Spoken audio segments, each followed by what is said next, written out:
Dhabi 2025. Let's hear it for the first team. Please welcome Verso Time!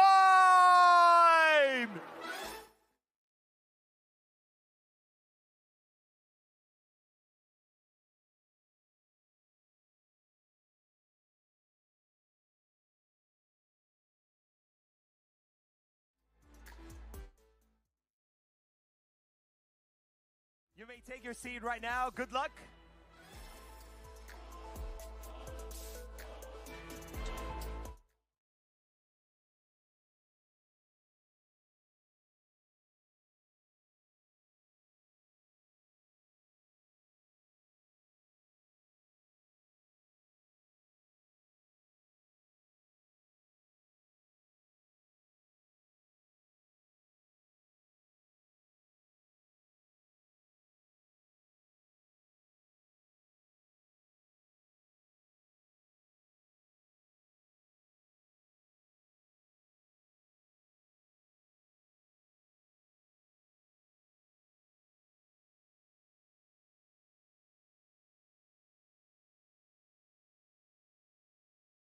Come on stage, Homeboys!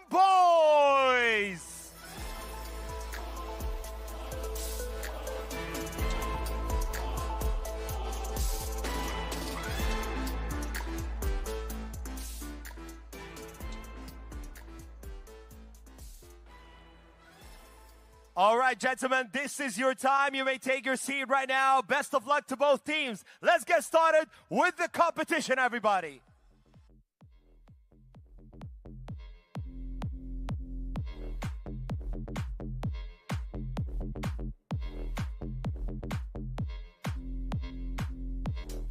Welcome back, everyone. Thank you for your patience. We are back here again in Games of the Future Abu Dhabi 2025, powered by ADNOC. And we are fully back on track with our Homeboys versus Verso time. So, Groot, after a technical pause like that, do teams usually stick to their original draft plan, or you think they make last-second adjustments? No, I don't think any technical issues would actually make them have a second thoughts about their draft picks. But it might actually, their coach might be having something about it. He might actually think things over, to see if there are any last chance changes that might happen. But it's unlikely to happen. So I think they're still sticking to their plans. Stick to the original plan. Yeah. Okay. Soldier, as a player, how important is it to mentally reset after a pause before drafting? It's an advantage for them because they will think more and they will they take deep breath more because you have more time to relax, more time to refresh your minds, refresh your thoughts, your ideas with the coach, and you will just wrap it up and you are ready for a stage. Okay, so we are fully back on track, and the ban and pick stage for Game 1 is now live. So Homeboys versus Verso time. So as we can see right now, the first ban is actually from Verso team. We're waiting to see if it's going to be, a similar meta ban, or there is something else on their minds based on their knowledge of Team Homeboys. What do you expect, Soldier? Do you think it's a usual bans like the previous game, or are we seeing something new here? I think Verso, they will open with a respect ban because they need to know, eliminate the tempo from Homeboys. Yeah, but as we can see, the first ban is basically Fanny, which is actually a usual ban because Fanny is actually, a well-known hero. Yeah, it's a meta ban. Whoever picks Fanny usually is going to be extremely annoying to the opposing team. Wow. To be honest, Homeboys and Team Verso, they are targeting ban because it's a respectful between of them. Yeah, And Eve.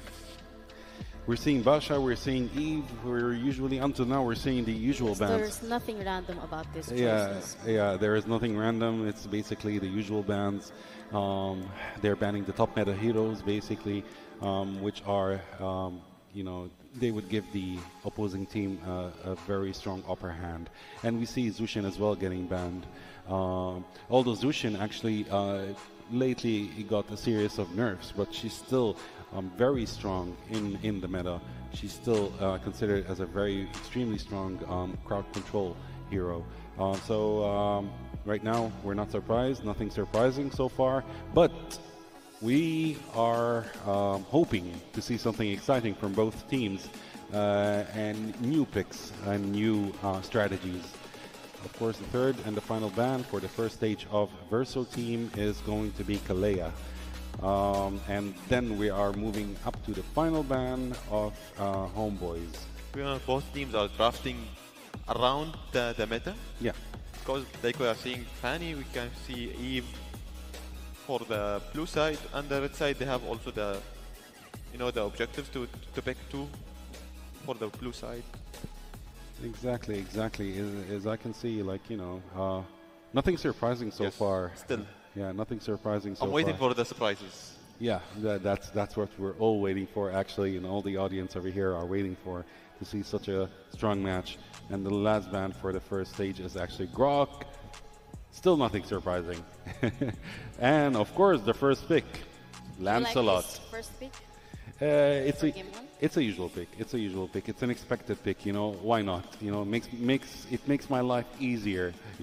As a Lancelot player and as a team in general. So a Lancelot pick is very expected.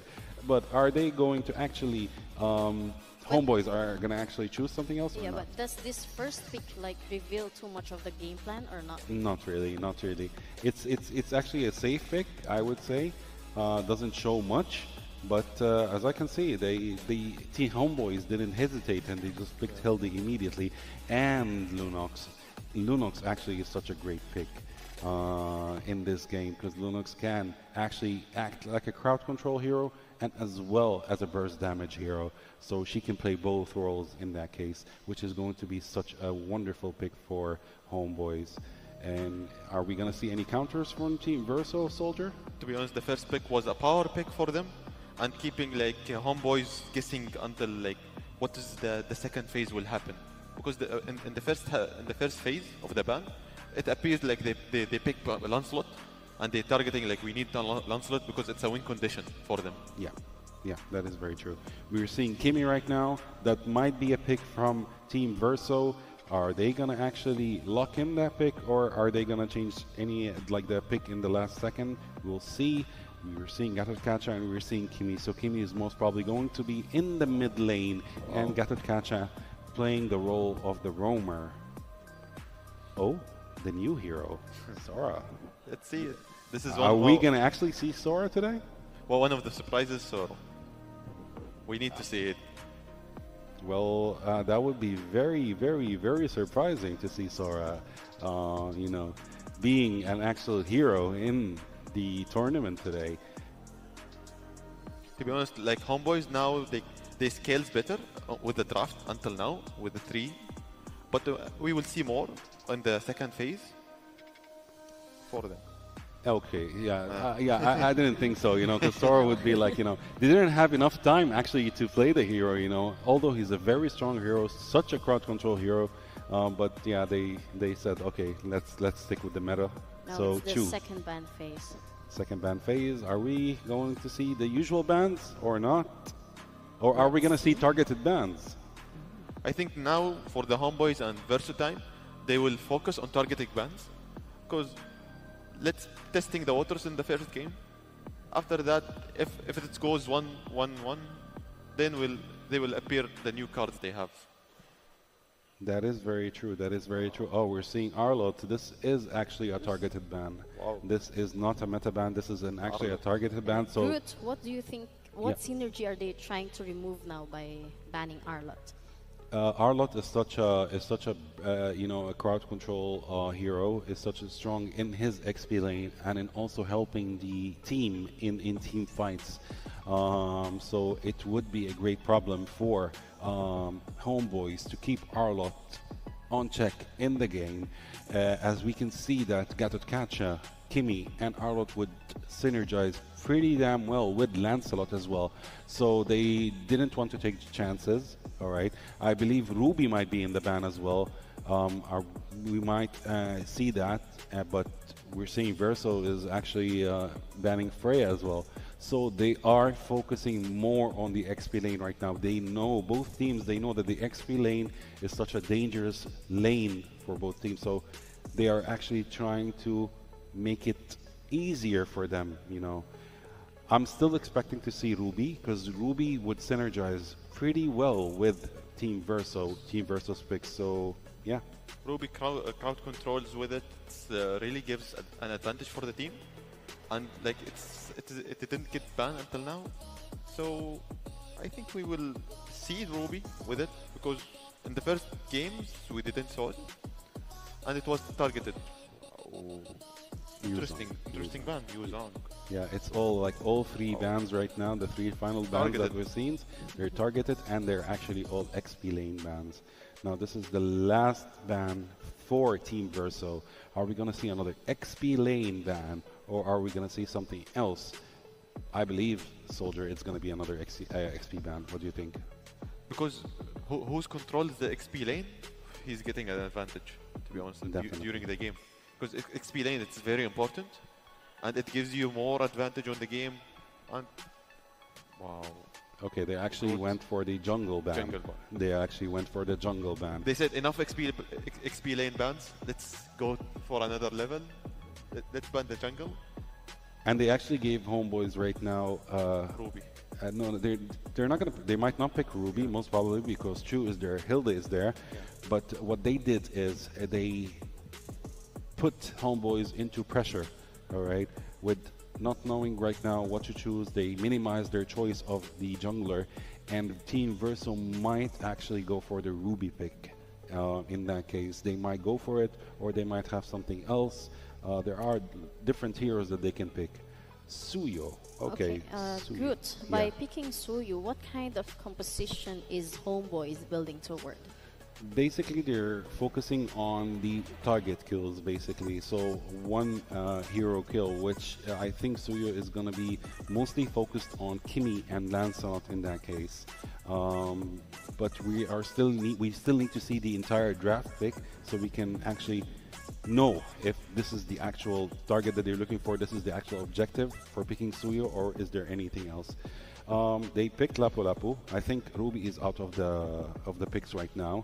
I don't think any of the teams might pick Ruby. For the last pick, actually, they're going for Ruby. They're going for 3 Gatot Kacha, Ruby, and Lapu Lapu. So we don't have an actual gold laner who is a marksman. One of the heroes, either Ruby or Lapu Lapu, is going to be handling the gold lane in that case, which is, I believe, Verso do not want to take risks of Homeboys picking Ruby in the end.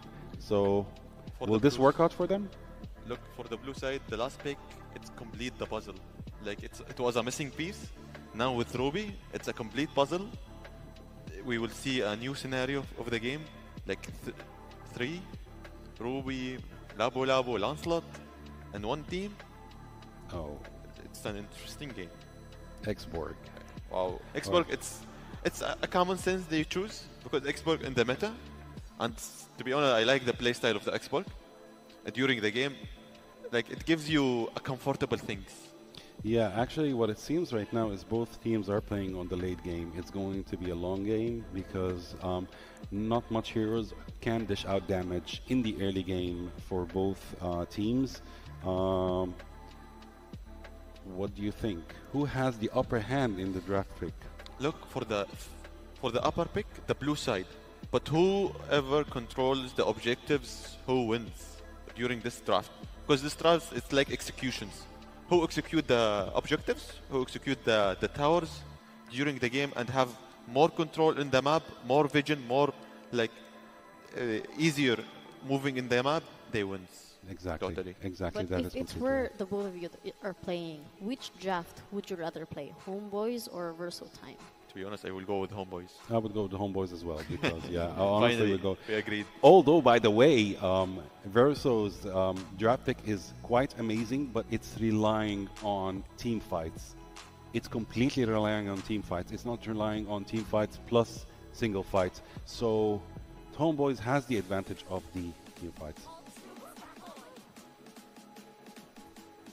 Okay, drafts are locked in for game 1, so everything is set. Let's send it over to our casters. Thank you so much, panel. And nice, we are seeing Yu. Do you like seeing this hero at all? It's going to be up against a Lancelot against Verso Time, one of our favorites heading into this tournament. But yeah, Yu, do you like it? I don't, you know, I feel like there was a time when I would say I don't miss it, but it's been a while. He kind of fell out of the meta for a bit, you know, especially after technically that nerf that was warranted. I feel like there was just so much that Suyo could do that it was just too overpowered, but it's nice to see. Fits in the current meta still. You know, other than that, oh, whoa. I thought he was actually, yeah, he didn't take that, right? Okay, he was just there. Very aggressive start on the Suyo, and that's one of the things you can do. You know, you can continue to be aggressive if you want to go into the enemy side of the jungle. But even so, it's still really good to be able to go toe-to-toe with someone like a Lancelot. And, you know, when you look at this lineup from Verso Time, oh, wait, he did take the orange. Because Xeno doesn't have it. So I guess he retreated that. Yeah, so he's able to do it. All right, that's good. Okay. Last time I was able to see a Malaysian team in the grand finals just recently, it was the Southeast Asian Games. We actually saw the Suyu being played twice by the Malaysian team. And first one, they almost won. The second one, they totally lost. And it was up against the Lancelot too. I mean, both games. I have a lot of reservations with the Suyu pick. Maybe Amal can prove us different, but Verso Time with this Lancelot, it's gonna be a good game day for them. Yeah, there's already a delay here though too. Phantom Execution going to be used by Xeno, but no contest for the Turtle. This might be a bad fight for them to take. First blood though going in the hands of Izanami. They're trading it out 1-for-1 so far, but it's still going to go as Reza falls. Castle on the other side. Just bodies dropping on both sides. Oh, I thought he was going to take that too, man. But luckily, Xeno secures his purple buff. And it's a trade across the board, but the Turtle goes to the hands of Homeboys. Yeah. So it's still even though, Wolf. Despite all that, because of those kills, Verso Time keeps things under control. Yeah, much more manageable for Homeboy, especially because Amal has a distinct XP lead over this Lancelot. That's why they got the Turtle. But my oh my, I don't know if you've seen that, but Castle was able to take down a member of Homeboys through the wall just because of how much range there is with the first skill one. Yeah, that's skill. Can go through the wall. A good kick here. Not sure what Daniel's going to be able to do. If he can actually get away from this, he can. Oh, Traction Pulse, nice block there. It doesn't follow through. An AOG too. Not going to catch Daniel with this one right now. Homeboys get some extra gold up there on that top, but it doesn't really convert to too much just yet. They're still going to go ahead and rotate into that next objective when it does come up here. One of the things that I was really impressed with by Verso Time, you know, from their recent tournament all the way to their performance in group stages is, again, they are a team. Oh, I don't know if March is going to be able to survive this. He does flicker. Oh, last insanity from Mel Cutie. We'll be able to pick up that kill, and that's why the panel mentioned too, hey, they love the X-Borg. I think a lot of people do. He's reintroduced into the meta, and you can't deny the amount of pressure a Last Insanity ultimate can do. Great start for Homeboys with this early game. They're winning all of their lanes. Well, specifically that gold lane. The jungler is having so much fun, and Melcutie will secure War Axe very early into this. X-Borg will now be able to activate it come the second Turtle fight. If Verso Time will even oblige to fight here, because it seems like the positioning from Xeno kind of tells us that they are not even interested in taking this Turtle. Homeboys are still fishing for kill. Oh, Verso March, he has the sustain. Because it's a Ruby, because you got the Brace Might emblem, because you're just the way it works. But they'll trade it though. Another Turtle secured for Homeboys. A lot of attempt there down in that gold lane right now. The Daniel carrying on for the members of Versus Time are for some reason Versus Time are still leading by a significant amount of goals. 100 at this point. That tells you that the side lanes are doing okay despite the death on. Oh, Daniel goes in with a kick, man, right for Xeno. Revitalize is going to be popped too. A defensive AOG on out by Boro. So they're just trying to like not get picked off like that. Like we've said, the Cho has popped up so many times throughout our series of games here for the Games of the Future. Yeah. And we always say that. Well, if you can get the AOG out defensively and it's not used as offensive, plus the revitalize, that's a bit of a win there for Homeboys right now. Especially because they want to push the bottom lane. The fact that there's no AOG for this defense seems like Versatile will not even try to defend this. They still are holding on to 800 gold as their lead, and Lapu Lapu Castle is getting gold up top as well by pushing the turret. And even when the Homeboys are, it seems like they're doing the right moves here. Versatile still finding some ways to eventually get back to the fight. In fact, Zeno has more than recovered when it comes to the farm. He's now level 9 Toriko with Amal.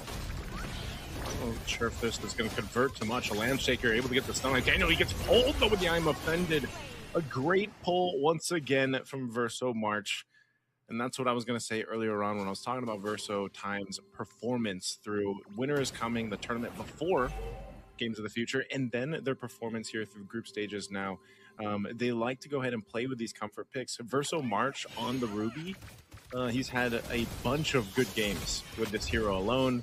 Sometimes even single-handedly turning fights around, just because, again, you know how powerful an I'm Offended or just a Ruby combination can be for a team to set things up. And, you have Castle to help with that. There's a kick from Daniel, though. Able to force a fight again. Last one standing, able to get tons of stacks on Verso March. He's gone. Kojic on the run. Zeno's going to be able to get a kill. The Turtle goes for a reset, and the Flying Clouds will bring Castle back to the fight. Kojic should be able to get away there. There's cutting him off from the re-entry, but looks like it's just going to go ahead and dissipate back to a reset. With Turtle still being up, last one of the game, Reza starts this up. Amal now joining this, they should be able to secure it just because, again, Zeno is down. As they do, Amal securing that 3 for 3 for the Turtles. But interestingly enough, Wolf, this entire time, despite all these Turtles going over to Homeboys, Verso Time has maintained a bit of a lead. Really what's interesting right now. In fact, Zeno is 4.6k compared to 4.7k of Amal. Did have the triple killing spree on top for Zeno. Mind games coming up from Daniel. That was a sick move coming up from the kill. And Zeno will not die or anything, but the fact that they forced Phantom Execution with Rico's out there, gonna make sense to the Homeboys. Yeah, we're down by 800 though, but we're fine. Oh, but okay, he's not going to go and push the trigger a little bit more. Traction Pulse was thrown out, but nothing to follow through, and they'll just disengage. They don't really need to force anything with this while they wait for that Lord to come up in about a minute here. So if we look at Homeboys' lineup, then, it's more so just going ahead and playing for that scaling that they're going to have, especially with Izanami on this Lunox. Man, I feel like every single time we have a Lunox pop up, that's the case. Nice kick, though, but it's Castle. Bravest Fighters on out. The last insanity, though, was able to clean him up. And under the turn, Reza, hungry for a kill, will finally kill Kojic. And right now, Homeboys just seems to flip a switch, garnering themselves 3 kills. What a great start from Daniel there with the kick. Yeah, massive start for Daniel. And, of course, you can see Reza just focusing onto Kojic. Eat a whole combo of the Hilda. And, of course, the kill onto Castle started it all. Earth down. Look, man, the value from this last insanity from Milk Beauty.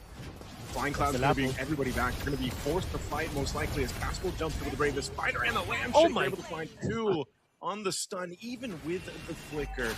A great play and projection there from Castle.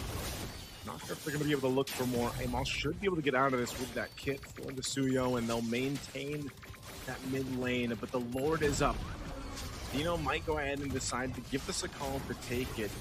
It's only Milk Cutie down, though, but he is a big part of the damage, unless Reza gets taken out as well, and that's exactly what happens.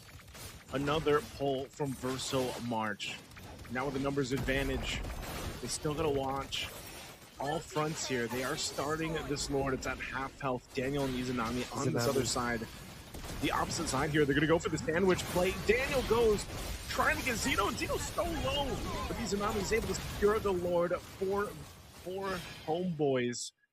And that is a tough one to see as Verso Time. They fought for it, man. But they unfortunately lost the objective. My God, Izanami will eventually be the MVP of this game if Homeboys eventually wins. Because you saw that in the first turtle fight where they were able to shut down Zeno, it's actually the Lunox bomb, the Ruby DD play coming up from Izanami that we have not seen in a while. And this time he waited for the opportune moment. We can see through the replay. He's waiting and looking for Zeno, and they were able to eventually take him out. He just focused the Lunox bomb, the Ruby DD play, onto that Lancelot. And because of that, we're able to get a kill. Izanami is cooking right now. Okay. World's going to be cleared out pretty quickly here.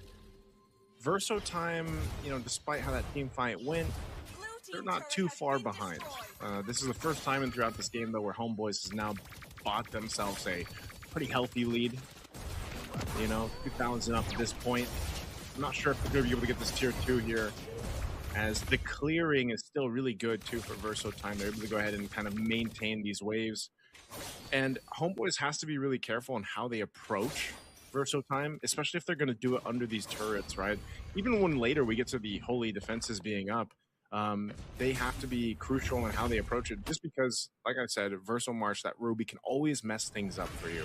And even a Traction Pulse. So there's a lot of options that Verso time could go with, but right now Homeboys has been fighting really well, and Izanami is actually one of the better performing Lunuxes that we've seen so far in the past few days here.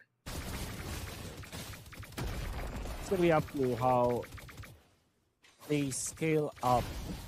Because I think that for now, you can really say that Homeboys have the lead. Eventually, there will come a time where Verso time will have their one-shot potentials as well. Zeno will have so much damage with the Lancelot. You can see the Kimi scale up later on as well.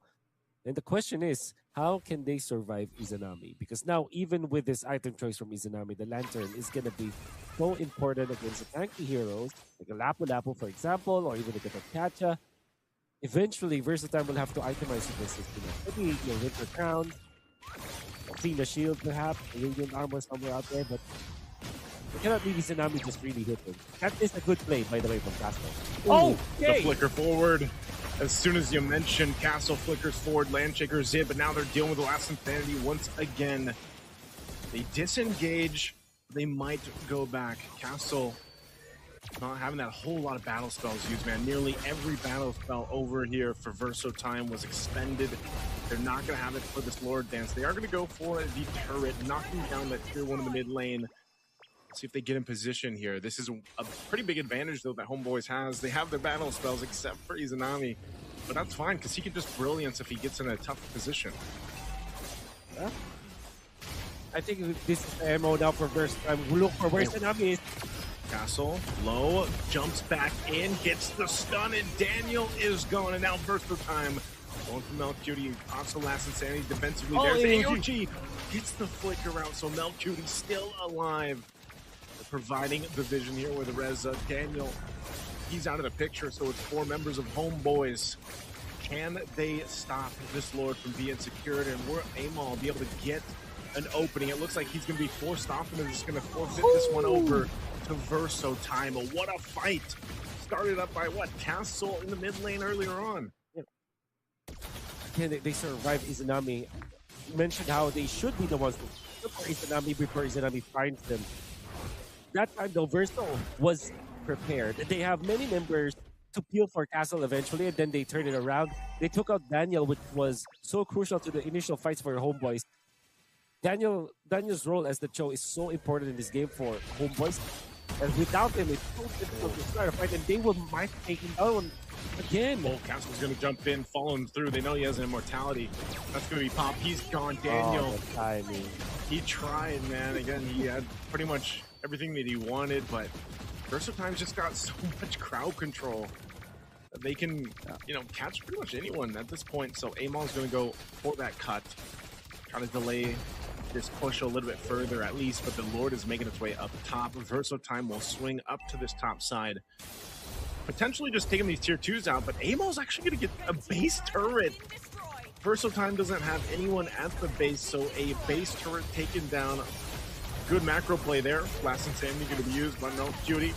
Just trying to clear out this wave the best they can. Rez going for that back line if he can. Melcutie goes down, though. Another pull comes through AOG, but on the backside, Amo goes in with a Soul Stepper, not able to connect, and now he's slow, being whittled down. Castle jumps it all again. The Purple March, first time, is winning the fight. Wow. Lord finally goes down here, and look at the moves. Wow. Izanami's actually going to be able to survive that from Xeno, but who won't? Daniel and Verso Time looking to take game one so quickly from Homeboys as the base is going to be worked on. They want the last kill. They won't get it, but they'll take game one. Just one fight. Versatile Time were able to turn it around. Homeboys were already doing so good this game. They are in control. They got the first Lord. There were so many good coming up from Daniel, and Zanam is already making it work for Homeboys. Unfortunately, Versatile Time has so much space in their hand. This Castle just speaking up. Logic even, and of course, last dash. It looked really dicey for Team Versatile Time because there was a sprint push coming out from K-Ball, but they were far too prepared for that. The X4 getting outplayed constantly. AOG's on point coming out from Boro. Versatile Time, they are so back in this tournament. Very, very tough one to deal with there. It looked like Homeboys should have had that game for the majority of it, and then all of a sudden, Verso Timeout flips a switch. There was a lot of those interactions. You know, Daniel was starting things up, and they would try to make it work, but unfortunately for Homeboys, it all fell apart towards the end game. But let's go ahead and throw it over to the studio to have our panel break down game one. All right, that's game one in the books between Homeboys and Versatime. And what a way to kick off this series. A strong opening statement from Versatime, one that we did not expect. But let's break down how they actually secured that win. Good, let me start with you. From a macro perspective, what stood out the most for Versatime in this game one? In game one, they were actually more focused, as we saw in the draft picks, that they were actually going for more tanky heroes than actually damage dealers, which helped them a lot throughout this game. They were controlling the map, outstandingly controlling the map, which is very great. And we got to know that Verso is actually one of the dark horses in another tournament as well, where they actually won Onic once, Onic Philippines, which is a world-class team. So Verso is actually full of surprises, to be honest. So yeah, they did a great job this match. Just a follow-up question, because we were shocked with the drafting earlier. So was this a draft execution, or do you think it's better in-game discipline from them? Actually, it's more in-game discipline, all right, more than actually draft picks. Both teams' draft picks were mostly focused on playing safe. All right, they were both aiming for the late game, but they took advantage. Team Verso took advantage of small mistakes that happened from Homeboys in the first match, which they actually took advantage of, and they started pushing to the tower. So yeah. Okay, Soldier, same question for you. When we look at the flow of the game, where did Verso Time really start pulling ahead? When we see the drafts for Homeboys and Verso, as we are chatting with Adham, I thought Homeboys is winning, but Verso flipped the table and he won and dominating in the game, because we didn't thought maybe Homeboys having some mistakes, and Verso they play around it, and they know how to play around it perfectly, in macro and micro manners. They know how to play it, they know how to dominating, and they know how to control the map 100%. Yes, that's good. But let's talk about the MVP of the game. So the MVP of the game is Verso Kodik, which is got 4 kills, 1 death, and 10 assists. He was such a great player this match. So I'm very excited to see him in the next game and see if he's going to remain as the MVP, or we're going to see a new MVP in the next match. Yeah. But do you think their shot calling was the difference maker here, Good? It did play a difference, of course. I believe so. Yes, it did play a difference. There is actually one thing that Verso took advantage of, which is the first pick of Homeboys when they picked Hilda. Yes. Right. Hilda is mostly focused on a single hero, where Team Verso actually capitalized from that, where they picked crowd controls. And if you look throughout the match, Verso was actually aiming for single heroes, which were away from their team. And these are the mistakes that mostly happened in the match, is that Verso is, Homeboys, some heroes are, or some players are a bit far away from their other team. So Verso ganked on them one time after another, until they took control of the entire map. Okay, Soldier, I know we did not expect this win. What surprised you most about Verso's performance? We see Verso impact on the map. It's very different on the paper, because in the paper we see Homeboys is drafting well, having heroes pool more perfectly, and we thought maybe they will win the early game and they will take advantage on that. But in the game, it's different, totally different.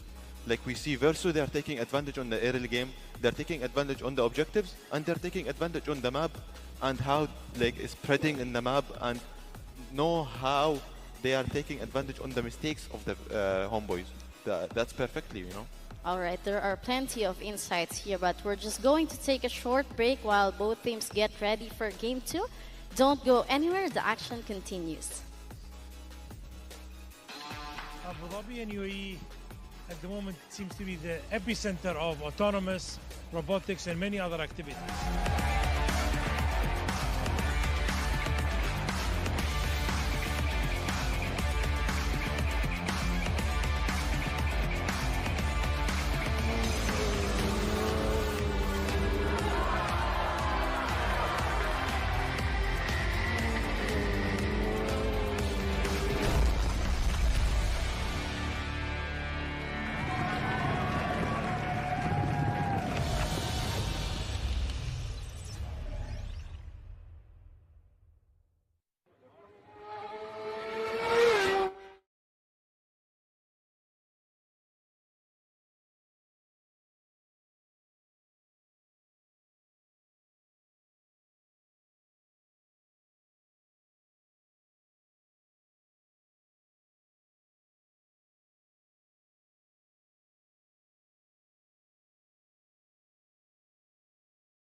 Time versus Homeboys.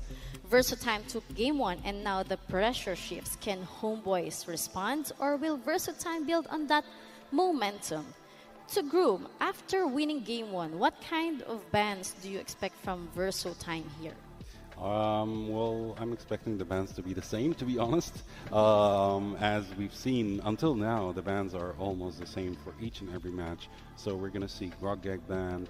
We're going to see Eve get banned. We might see Fanny get banned, the usual. So yeah, we're looking forward to see if there are actually any target bans happening. This time it's Lancelot because the first game, Lancelot played a huge part in the win for Verso. Although Verso are the ones who actually banned him this time. Are they planning to show us another jungler for this match, or are we going to see something else? To be honest, for Homeboys, it's like they are now under pressure, and they need to take a new plan to stick on it. So we will see new scenarios for Homeboys more than Verso. Verso, they are in the resting phase, and they will focus on the next step, and maybe they will stick to the plan, like they went with it, or maybe they will continue with the same scenarios or the new scenarios they will make. Soldier, if you are Homeboys, are you expecting Versatime to respect ban what worked in game one, or force Homeboys to show something new? For Verso, they need to respect Homeboys because Homeboys, it's not like other teams. Like Homeboys, they have the macros experience and micros, and we see it like in the group stages. Also Verso, but Verso now for the drafting, and we see the last drafts, they have respected Homeboys very, and we see it like they're targeting bans. They are flexible picks. We thought that's why Homeboys and Verso, they are respecting each other, and we will see respectful picks and respectful bans for them together. Yeah, as you said earlier, these are meta bans that we are seeing right now. Meta bans. But Groot, we saw what worked in game one for Versatime. Do you expect Homeboys to ban against the strategy or ban specific heroes? I think they will stick to the plan. I don't think I don't think they will ban specific heroes. They might do that.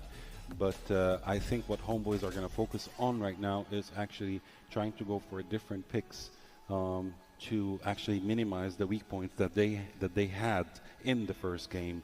But most probably we might see actually similar picks, almost similar picks with slight changes in some roles. Okay, so first pick is always crucial. Is this what they are picking right now? So they have a choice. They actually can go for Hilda or they can go for Ruby. There is Eve, which is actually open right now, but they chose to play it safe, and so they picked Gatotkacha in the beginning. Playing safe is actually also a good choice. But this gives a chance for Verso to diversify more on the picks of the meta picks that are actually available for them to go for right now. For Homeboys, they need to change the priorities, and they need to deny Verso from comfort picks, and they need to let them, or they need to force them to choose the meta picks, and they can control it or they can counter it with it. But for Homeboys, how much does this first pick, Gatot, define the rest of the draft, you think? I think going for Gatotkacha, when going for actually meta pick or giving the opponent team meta picks, they know that most probably they will actually push them to go for these picks. And as we saw right now, Team Verso actually picked Eve and picked Yuzong, which are both meta picks. So Team Homeboys is focused more on countering those meta picks. So that's what they did right now. So they might go for Selena, and they went for an Alice as well, which is basically a counter to both the picks that Verso went for. So yeah, Homeboys is doing a great job picking those heroes right now. To be honest, Homeboys, they are trying to counter the picks, and they are waiting for the Verso steps to do it, and they will study it on time, and we will counter it in the drafts. Because Homeboys, sometimes they are winning the drafts, but in game, they have some macros issues, and versus they have the advantage to do it, and they can they have advantage to control the map, control the objectives, as we saw in the first game. Yes, yes. Good, as these picks come in, what kind of composition is Verso Time building toward? From these picks right now, I see that actually Verso is still aiming for the late game. It seems so that they're aiming for the late game. But as for Homeboy's picks, mostly I think Selena would be such an annoyance for Team Verso. And since Selena is actually a burst damage focused hero, they decided to go for heavier picks, just like Hylos, which Hylos is mostly unlikely to be chosen in tournaments, but they might be forced to go for that pick, or they might have another strategy or an idea of what they want to do in this match. So we're still going to see the remaining picks to see the full picture, I would say, of Team Verso's strategy. Soldier, for Homeboy specifically, what ban must happen here to stabilize Game 2? Like for Homeboys, they need to deny Verso from crowd controls, as we saw in the first game, as Roby, Labu Abu, like they need to deny it, because we saw in the first game for Verso, they have too much crowd controls, and we need to deny it because we don't need to see the same scenario again and again. Yeah, because Homeboys, they need to fix the scenario and they need to play on their scenario, not on their Verso scenarios. That is very true. That is very true. And as we can see in this match, actually, when we look at the bans, we have 3 actually, or 4 jungle bans in this match. We have Fanny, we have Yisun-Shin, we have Hayabusa, and Lancelot. So these bans are actually going to change on how these teams are going to pick their jungles right now. The choice of jungles right now that we have are kind of limited to the meta. To a couple of heroes, I might say.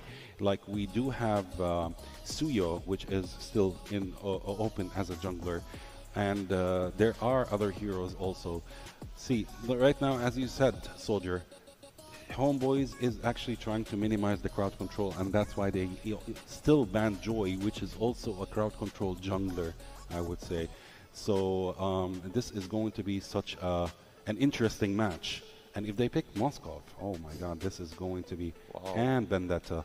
All right, so actually Homeboys is playing the role of crowd control plus damage this game more than Verso, but still Verso, they do have the crowd control elements, as we have Yves, we have Yuzong, and we have Cloud as well in the gold lane. To be honest, I like Homeboys. They are trying to deny Verso from some of picks, but for Verso, they're trying to play around what they have on their hands, because we need to win this game, because we have 1 game left and we will qualify to the next stage. Yes, so they are trying to play on the new scenarios. They are trying to make a new strategies during the draft, because in the draft now on the paper, for me, Homeboys as in the first game, because they have the priority, they have the advantage more than Verso. But good, do you think they're drafting for comfort or out of necessity? I think Verso is drafting out of necessity. They're forced to go for their picks. Although, on the other hand, there is one pick from Homeboys which is going to be a problem for Homeboys themselves, which is Selena. Selena is going to have a very hard time with Claude and with Eve, because they're using their Purify skills.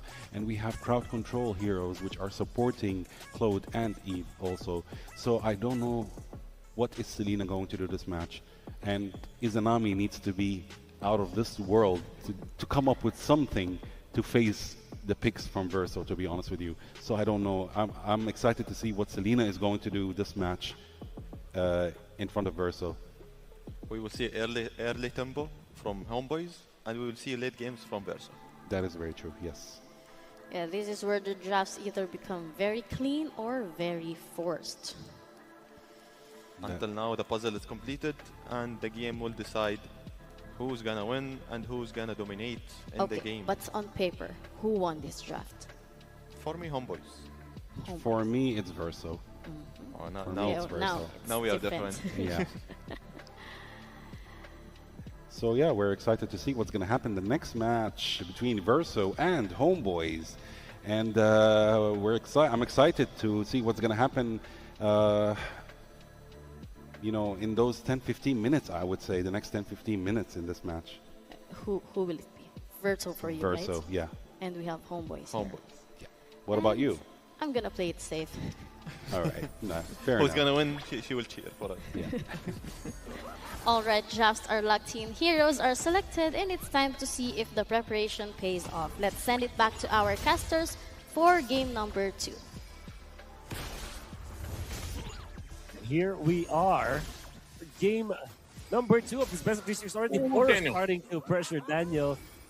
And Daniel gets out, but my oh my, a Fredrin versus a Benedetta jungle. Yeah, man, I'm not sure if what's going to happen here. The sun does come out, and I was going to ask about this specific pick, you know, this Benedetta jungle. And gosh, when was the last time we saw this, Wolf? I can't recall. I know it's been a minute in my time, you know. It's been a while since we've actually seen that, and you know, it's one of those things where if you really lean into it, it could work, but it's one of those picks that's very risky, and I think that's why that last choice for Verso time, they just went with the Fred. They're like, you know what? Yeah. We can play this safe. We can actually dance around these objectives and extend it if we want to, and play into a Claude late game power spike that you know, we should have. And they've got a great front line. They've got a great initiator too. But Castle got the Yuzhong, and that's something that Homeboys is gonna have to work with here. Arrow thrown out there in the mid lane, but nonetheless, no follow through just yet. So I don't know, that's one of my main stipulations with this. I think Verso Time actually has a pretty beefy lineup that can scale into late game really well, but it's up to Homeboys to make this more damage-centric lineup in the early game work for them. Yeah.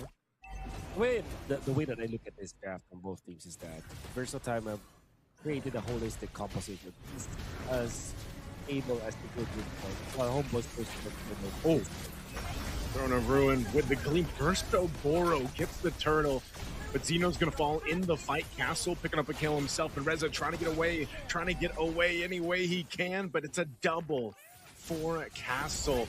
What a start. Boro will fall in exchange, so it's going to be a trade across the board. Objective going to Verso Time.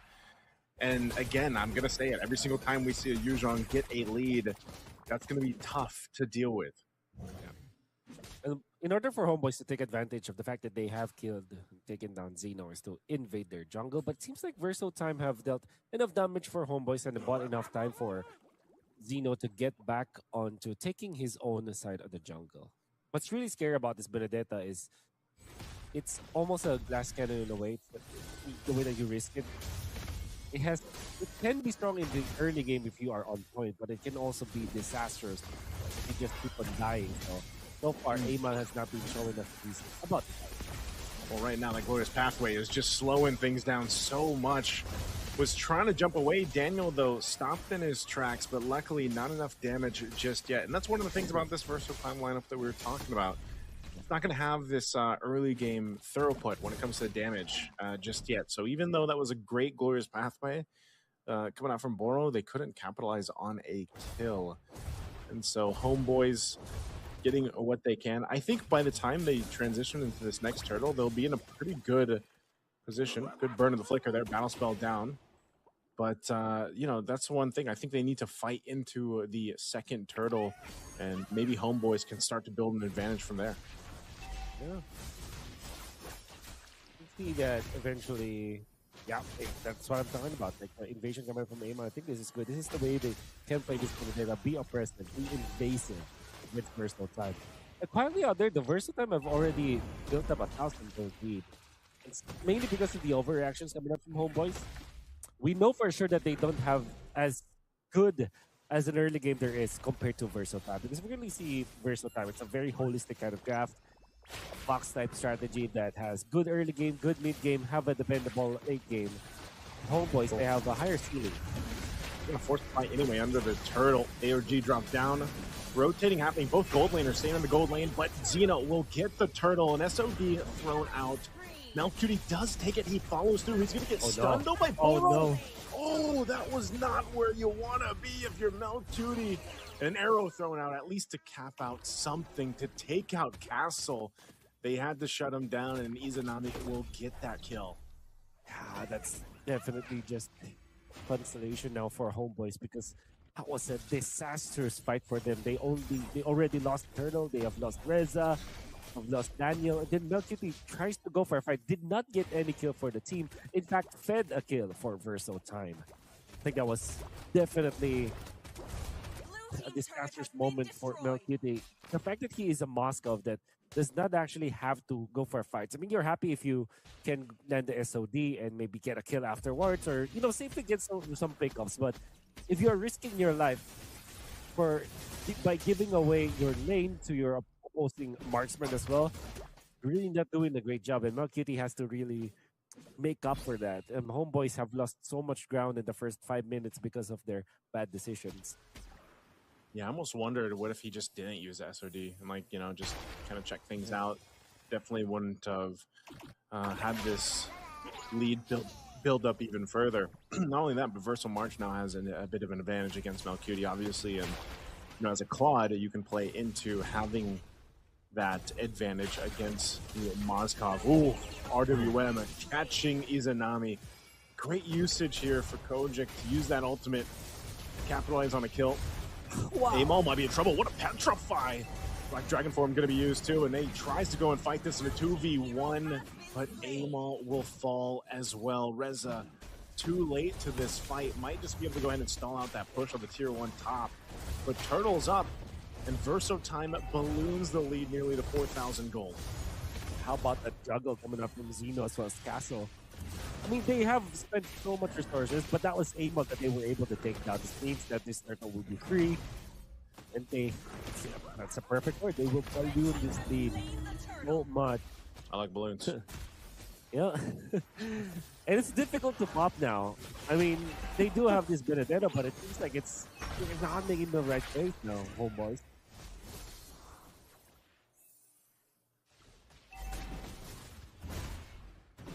Yeah, this is one of the things here, Wolf, is, again, they're going to go switch the lanes up.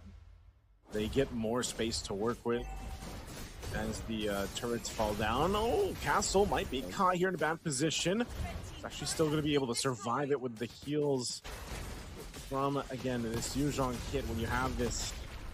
And it helps so much when you have this type of lead, this kind of power in the early game. Now in the mid lane, he's caught once again. Daniel trying to get away, but he can't survive it.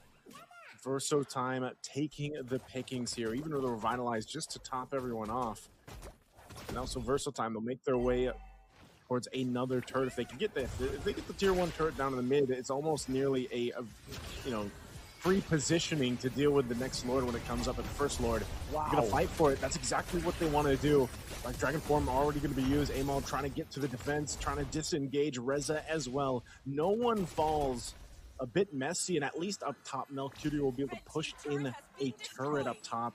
The tier 1 finally falls. Looked to be a really good pincer coming out from Verso Time. Members of Homeboys were just mobile enough and tanky enough to get out of there.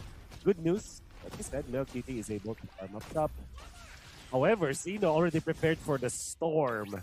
Chastise Pauldron is the second item for Xeno. I wonder if he has his blade armor up right now, because if you combine those two items together, now that is an anti-Moskov item set for Xeno.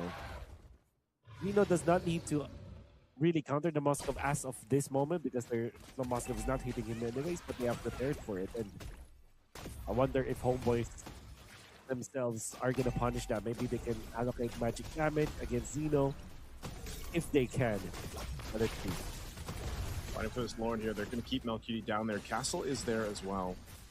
Not sure if he's actually going to try to force that fight in the 1v1. It looks like he is going to go for the fight anyway. An SOD thrown out. It's going to miss, though. Lord's going to go for the reset, and Daniel is gone. The Black Dragon form is going to be used. Melcutie's going to lose this 1v1 unless he gets away, and that he does, but his team is getting decimated on the other side of the map as a triple for Verso March. and Verso Time will now make their way to go ahead and solidify this Lord take, as Izanami can only just throw out Abyssal Arrows to stop Verso Time from going further. Homeboys might not have faced the Dragon Yu Zhong in that Lord fight because Melt Cutie was fighting up against Castle. Almost died, but fortunately had to flicker. Even after the ultimate and petrified commitment from Castle was scary that he did not land the SOD, so he cannot get out from the Yu Zhong, but eventually he was able to get out. However, Homeboys, they were taking care of this Fredrin, but they forgot how to control March. March had a triple against Homeboys, and there's so much damage that's coming out from this Cloud already.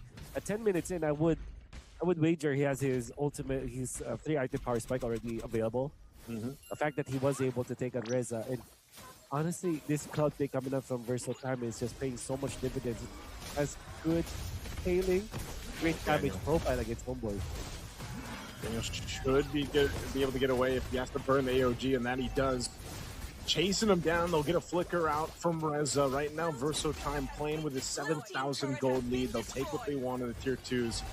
Shields are up. They're going to pop here in the mid and the bottom, and Lord makes its way up top as Verso Time gets ready to potentially end the game with this type of lead, this type of push. I'm not sure if Homeboys is even ready in fighting form to deal with this. Daniel again getting shredded down, and whoa! Goodbye, Amal. He jumps into his own death. The Lord's going to charge into the turret. The mid's already going to fall. Castle leading charge once again with the Glorious Pathway step down. Daniel taking the brunt of the damage. The waves are cleared, though. So at least this, but the push in the bottom. Can they continue on with just one cart minion? Verso Time might give this a try. Another wave in the mid, pushing Daniel once again. Being brought low. AOG's found to heal up, and Mel Cutie as well. Base takes a little bit of damage here. Black Dragon form going to be used. They're going to push him off the base. Verso Time sees the win in sight, but they have to manage these waves as Daniel's gone. They get a huge setup though, but a Blazing Duet's going to be used, and now Amal cleans up Castle. Can he get more? It's already going to be fought for. Amal falls down, unfortunately, and Verso Time sees the win. They're going to go for it. They're going to do it in a flashy way, potentially taking out Izanami, but the waves will push in, and that will be a sweep for Verso Time. A one-sided game from a draft that Verso Time have built and designed. You can see that the way that they built the heroes that they had in game number 2 was more of let's win in every aspect of the game. Early game was theirs, the game was theirs, and of course we did not even reach the latter portion of the game. It's good to play to the field, the way that they're as usual. Castle was on point around the neutral objectives. They have punished this Benedetta by not using their side of the jungle to make sure that the Fredrin will have the same amount of levels and farm with the Benedetta despite dying in the first fight. And when they activated the squad, it was way, way too good. Very safe. They didn't have to risk anything. The Claude and the way that they set up for this Claude to have a great game was phenomenal.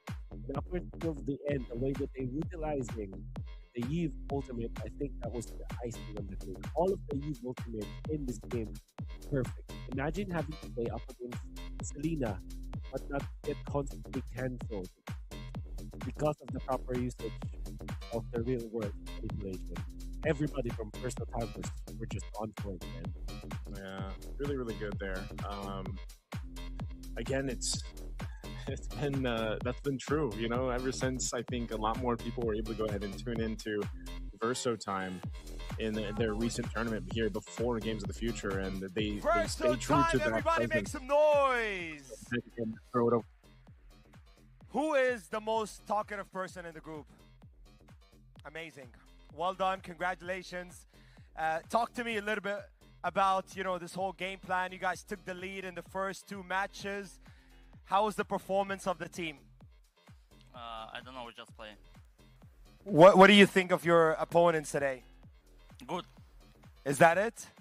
What do you want to tell all the people that have spent, you know, an hour and a half watching you guys? Thank you. Amazing. Well done. Verso Time, everybody. Congratulations. Off to the quarterfinals right now. How are you guys ready? Mentally, game-wise, preparations? Let's see, we're ready.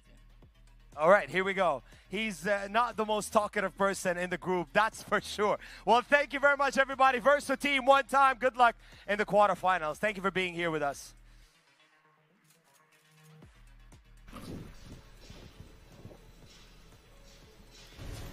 Welcome back to the desk. Verso Time have done it.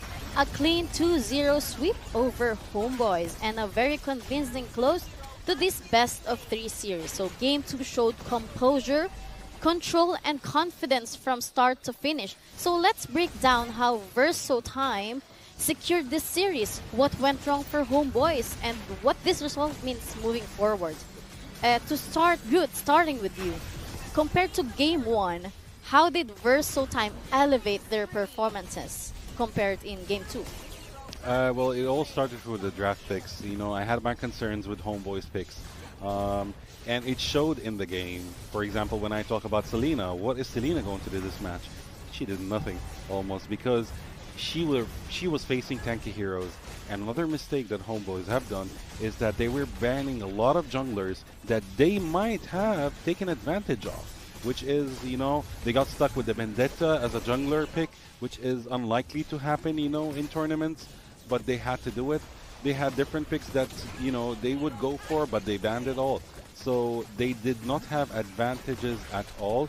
Verso, on the other hand, in the draft picks, took advantage of Homeboy's mistakes in the bans and the picks, and they used it, you know, for their benefit. But Soldier, can we say that Verso won this game due to draft advantage? To be honest, Verso win like in a draft and in the game itself.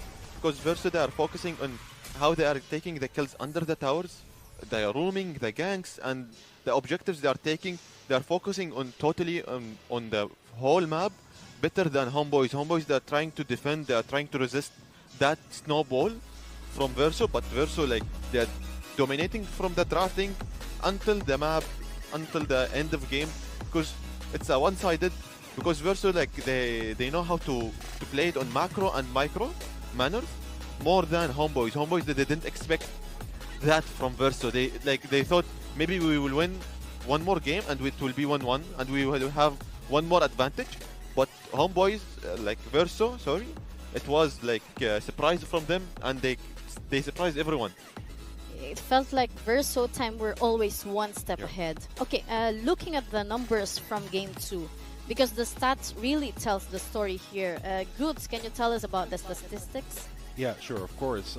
As we can see, Verso was dominating in the total gold, the towers destroyed, Lord slain, Churchill slain. It shows that they were actually dominant over the entire map. It shows from their picks also and their builds that they were actually more focused on the tanky side of building, and they left the damage for Eve and Claude as expected, of course. And they were protecting them with all they could. That's why Selena had a hard time trying to get to Claude and Eve was controlling the map like never, you know, like I would see Verso Kojic would actually be the MVP again of this game if I'm not wrong, you know. We will see. Yeah. It's wonderful. With this statistics, can you explain why Verso Time closed this game so efficiently with these statistics alone? To be honest, for Verso, like, you can just focus on the goal difference between the two teams. Verso have the goal difference between them, and the kills it's 16-4-4. So they have the objectives difference, they have the goal difference, also they have the kills difference.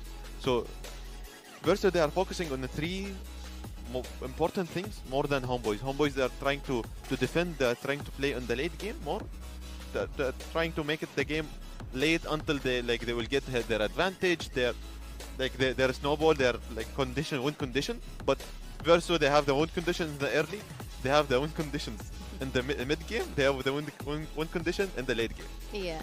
And now let's talk about the MVP of game 2, because there were some standout performances there. Let's talk about the MVP. Good. Yeah, of course. So Verso Castle is the MVP of this match. Who played with Yuzong? That's very much, like a good choice as an MVP because he played also a big part. He was actually dishing out a lot of damage and he was taking a lot of damage in return. In fact, Verso Castle with Yuzong, he's the most one who actually took damage from the enemy team. And, I would say he played also a part of around 40 to 35% of the damage dealt to the enemy team. So he played a big part in his team in this win, of course. Soldier, do you agree with the MVP of the game? To be honest, Castle with Yuzong, when I saw the game from the top lane, he was doing absolute perfectly style. He's trying to wait for the rumors to come and the gang, and they are trying to prepare the kills setup. He have the setup for the kills under the towers, and he can get the kills easy for him and easy for the roamer. What did Castle do that consistently tip fights in Verso's favors? For the Castle, he was setuping the kills, setuping for the chances to get the kills for the mid lane, bot lane, and he was like the front lane for him, for the team, and he's protecting also the back lane. That was a very team-oriented win, but individual brilliance still mattered, and Castle showed us that. Yes, definitely. So on Playoffs 3, we will be having Team Max versus Team Spirit. What can we expect in this game? Looking back at the group stage between Team Max and Team Spirit, which we will be having later on. So, Team Max versus Team Spirit. This is the next match. It will start shortly, hopefully. I believe in the group stage, both teams did a great job. Team Spirit, we're doing a wonderful job in the group stage. I'm expecting them to do the same. Team Max, on the other hand, they also did well. It was going to be very challenging for them to face Team Spirit, but hopefully they would actually show us good skills and good gameplay. Yes, that's a great analysis. But we will be right back later on, more with match number 3 between Team Max and Team Spirit. Catch you guys later. Abu Dhabi and UAE See. at the moment seems to be the epicenter of autonomous, robotics, and many other activities.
Your team is banning.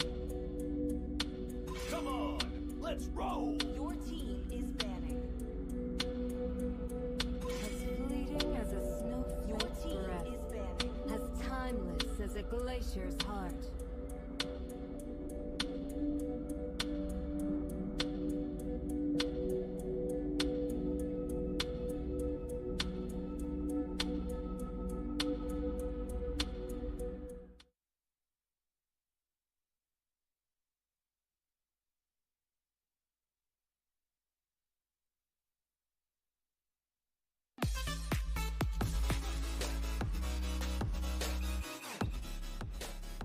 Let's make the whole world Your team green and is lively. banning.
Welcome back to the Games of the Future Abu Dhabi 2025, powered by ADNOC.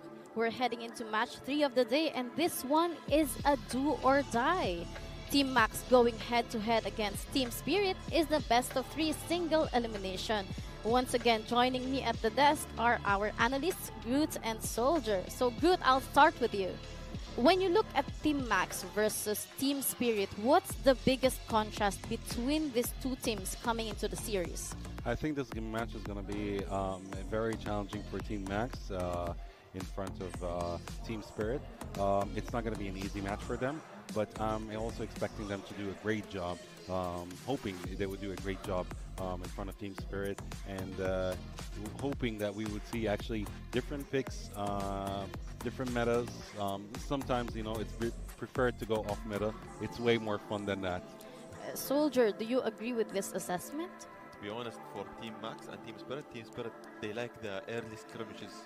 They like the early fights. They are like, they need to fight until like we need to win fast, ASAP.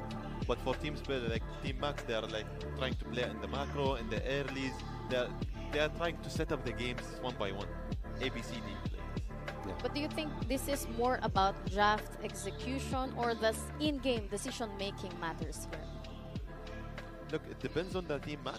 Team Max, they are having their focus on the draft because we saw it in the group stages. But Team Spirit, like sometimes their draft, it's not powerful as their play style on their games. Sometimes we saw in the paper, sometimes Team Spirit, it's not powerful. Not like Team Max. But in the game, Team Spirit, it's another level of play style. Okay, Groot, let's talk about Team Max first. What has been their biggest strength so far? And what worries you the most in a high-pressure single elimination? In Team Max, what I've seen in the group stages, they were mostly into coordinated team play. They're very chill while they're playing. They're taking things a little bit slower than Team Spirit. They try to understand or study the opponent first before they make a move. So they're a bit more like a safe players than actually a risk takers. On the other hand, Team Spirit has a devilish spirit actually, where they want to do things very fast. They want to end things very fast. They play head on. They don't want to take their time, and they want to end the games, in a very exciting manner, to be specific. Okay, Soldier, if Team Max wants to win this series, what must they absolutely get right from the game 1? Don't fight the rush, because Team Spirit, they are rush team, and Team Max, they are relaxed, and they need to play it on the slower and the macro and micros, and they need to focus on their mistakes, because when you are rushing and you have early skirmishes, you will do mistakes, absolutely. Yeah. And Team Max, they need to focus on their mistakes. At least if there is one mistake or two mistakes, they can win from these mistakes. True that. All right, plenty to look forward, and we will throw the ball back to the stage.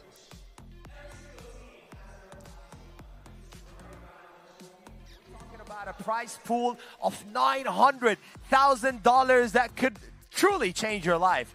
But this is all part of the game here at the Games of the Future. We have a winner, we have a loser, right? But I love the concept that Games of the Future is bringing to Abu Dhabi for the very first time. Forget about the old way that we're looking at sports. This is sports reimagined, combining the physical world with the virtual world, all together under one roof. We're here on the Mobba stage, right?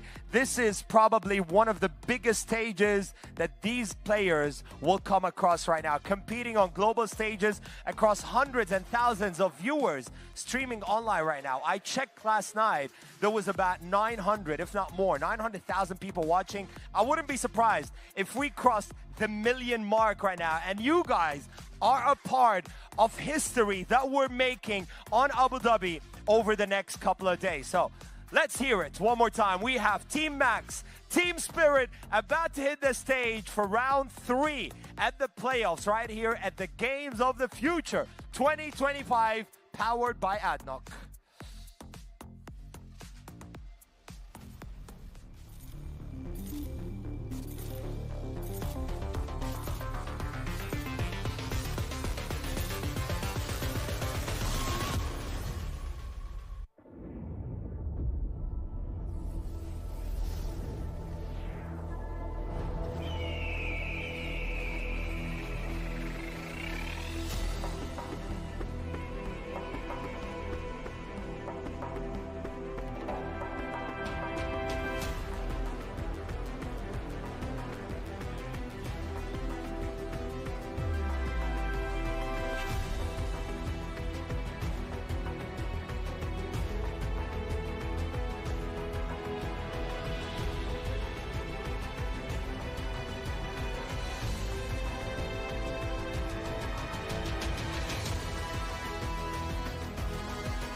Yes, yes, yes. Games of the Future Abu Dhabi. Let's hear it for the first team. Please welcome Team Max.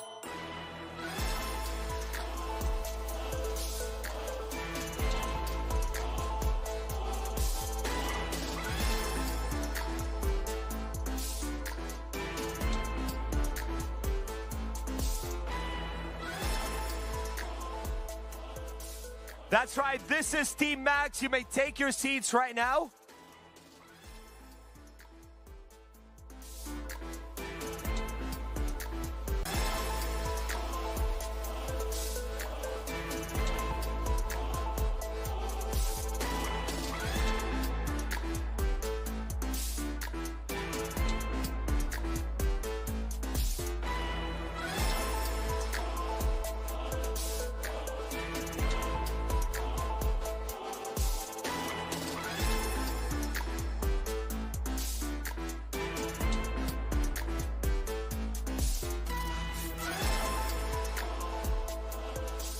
And now, Abu Dhabi, let's hear it for their opponents on the other side of the stage.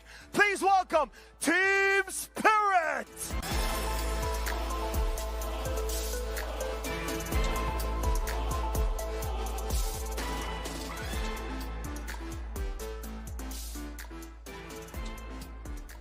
This is Team Spirit. Good luck to you guys. Good luck to both teams. You may now take your seat and let the competition begin.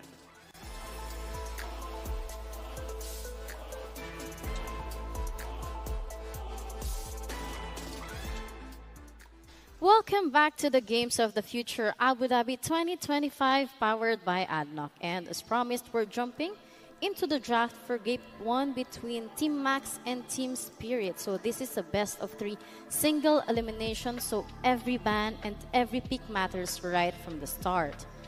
So good, let's start with Team Max. In a high pressure Game 1 like this, do you expect them to go for comfort bans or respect bans against Team Spirit? I know we've been seeing meta bans right now, but... Well, actually, I believe in the first game, it might be, playing safe, meta bans. Team Spirit is very excited, huh? Yeah. Feel the vibe That's here. the spirit. I'm expecting the first game to have the usual meta bans to see how things go. And then moving on from that, we might see maybe other bans or picks in the second match onwards, as we've seen in the first 2 matches, So I think they were playing safe in the beginning. Okay, Soldier, from Team Spirit's side, what are they most likely targeting in this first ban phase? To be honest, as a Team Spirit, I will try to testing the waters with Team Max, and I will see what can I see and what can I bring from them, like how many cards, hidden cards I can get, because I have best of 3 and I have 2 chances. So I will try my best to try to get how many picks and bans I can get, how hidden cards, how many pocket pick they have. And for the bans, we can say maybe it's frontline bans, jungle bans, more than XP lanes ban. But are there any mass ban hero that Team Max cannot afford to let through? Crowd control bans like Labo Labo, Ruby, we have Eve also. So these 3 matters for Team Spirit. Yeah, mostly, I think Soldier is right. We might also see a Fanny ban, we might see rock bans.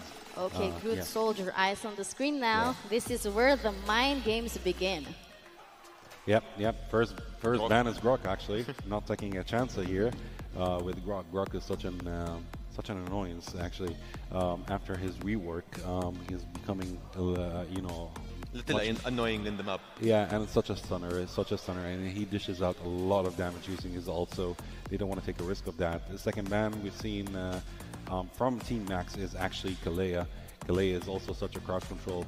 As I can see right now, the usual crowd control bans. Cecilia also is a ban right now.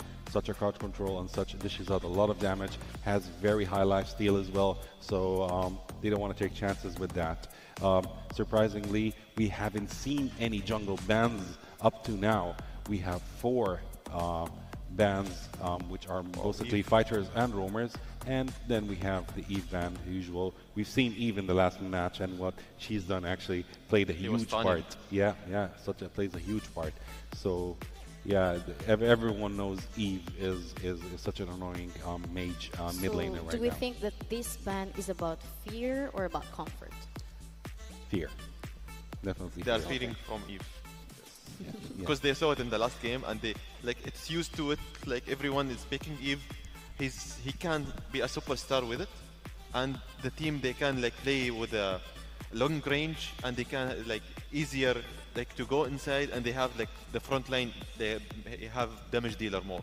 Yes, that is very true. And it seems from the bans, even from third ban, which is Hilda, it shows that both teams are actually more focused on single damage heroes more than actually crowd control heroes. But the first pick, as we've seen from Team Spirit, is actually Zushin.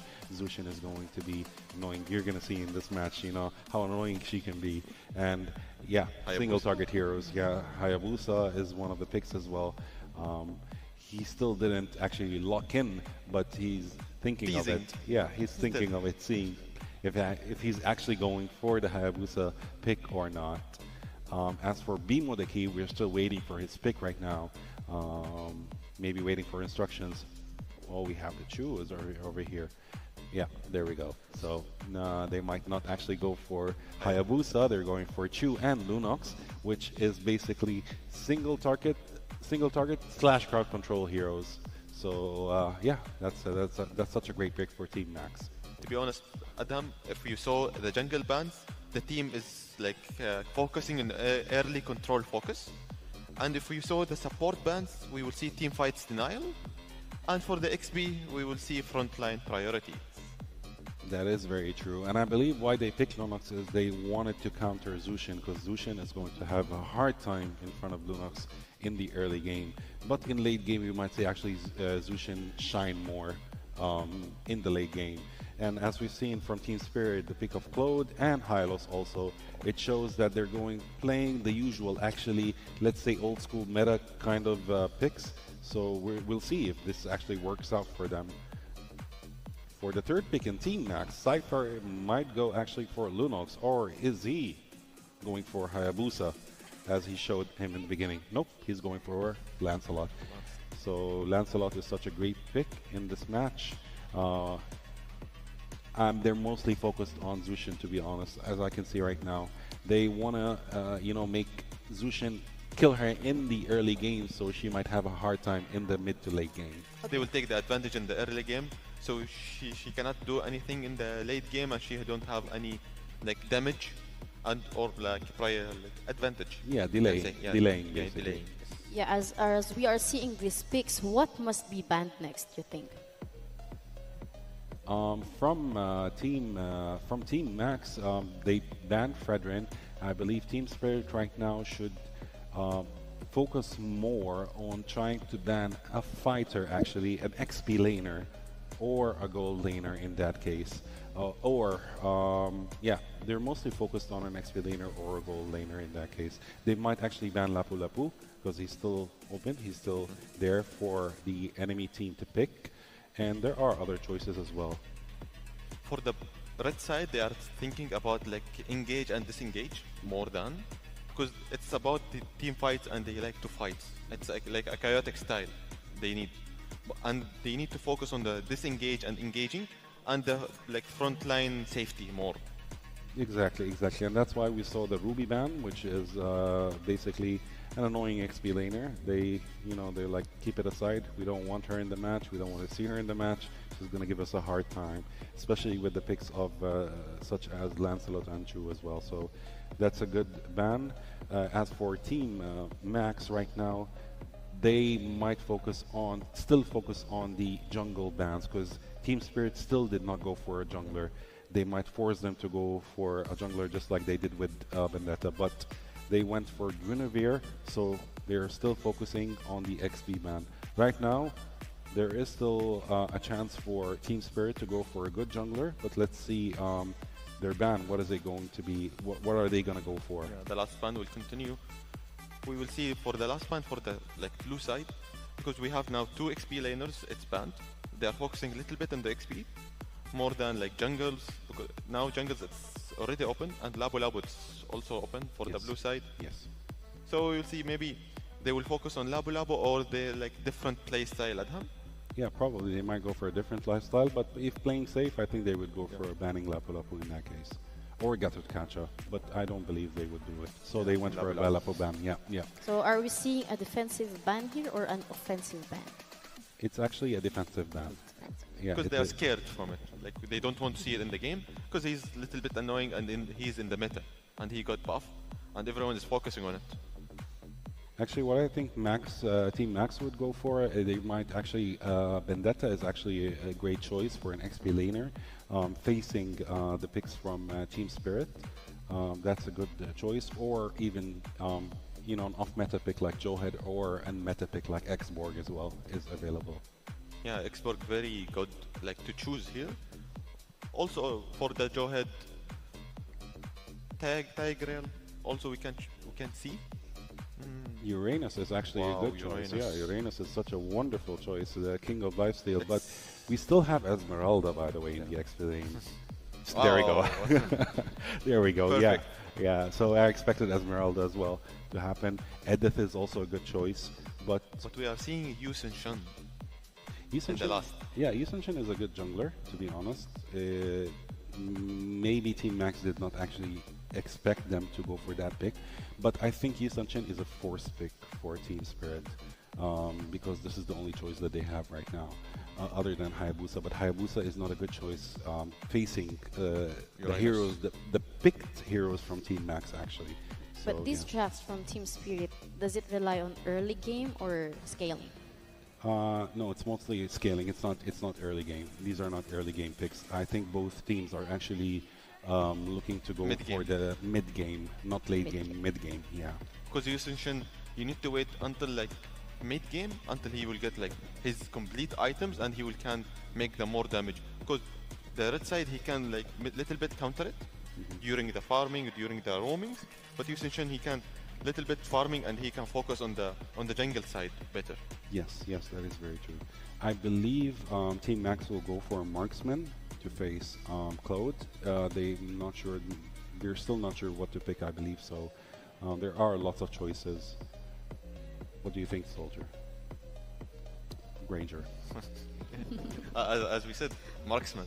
Yeah, they will go for a marksman. Granger. So does Team Max draft have a clear win condition now, I think? Yes, definitely. They have a very strong win condition. Lots of their players are dishing out damage. Although on the other hand, they're not very tanky compared to Team Spirit. Team Spirit, they have more tanky choices, but they also have a lot of damage dealing. So we're gonna see a lot of kills this match. We will see a lot of like playstyle from Team Spirit because, as I said in the beginning, it's a chaotic style they like. That's why they picked tanky and damage dealer.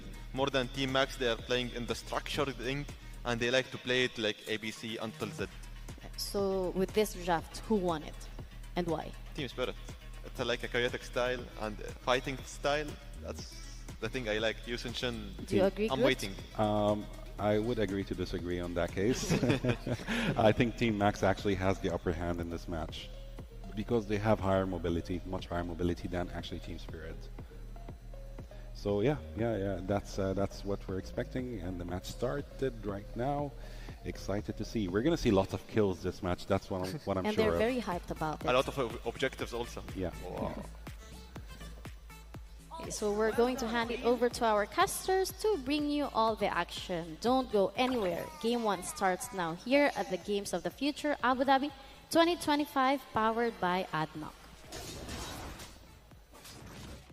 Here we are. Team Spirit going up against Team Max. Nobody expected Team Spirit to be in this spot, but here they are after almost being taken out of the tournament, out of being eliminated, but gonna be facing up against Team Max. Do you think that Team Max has got the composition to actually take Game 1 against Team Spirit, Naisu? I think they do, man.